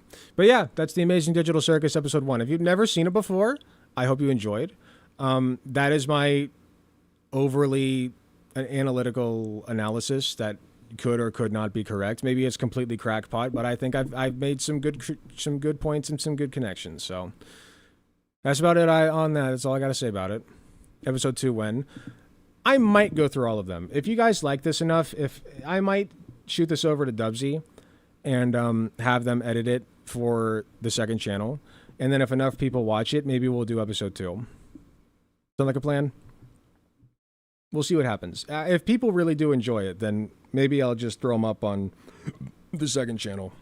If you don't know the second channel, don't worry. The only thing up there right now is the Amazing Digital Circus music video, which is cringe, but I made it anyway. It's a creation from my own heart, so I'm proud of it. This was extremely fun. We should do it. I'm all for in-depth reviews like this. Cool.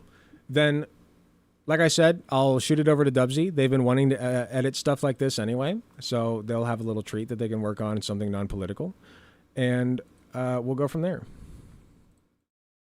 All right, y'all.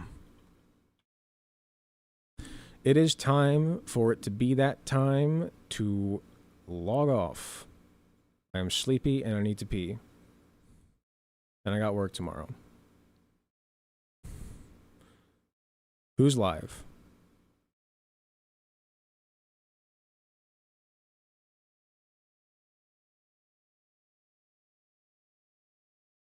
Thank you for letting me share that with you. I'm passionate about the show. I think there's a lot to it. I think it's very beautifully and well done. And there's a lot more than meets the eye, which is very interesting. Jax is an ass. I still love him. You will not change my mind. Hold on. I gotta see who's live. I don't think anybody on YouTube is.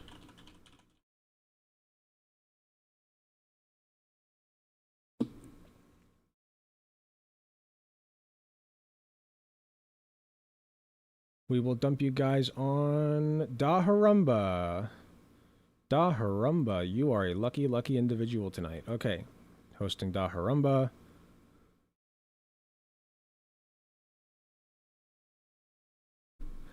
If you're on YouTube, you'll have to go to the site or to Twitch directly to Daharumba's page. Yeah, to watch him.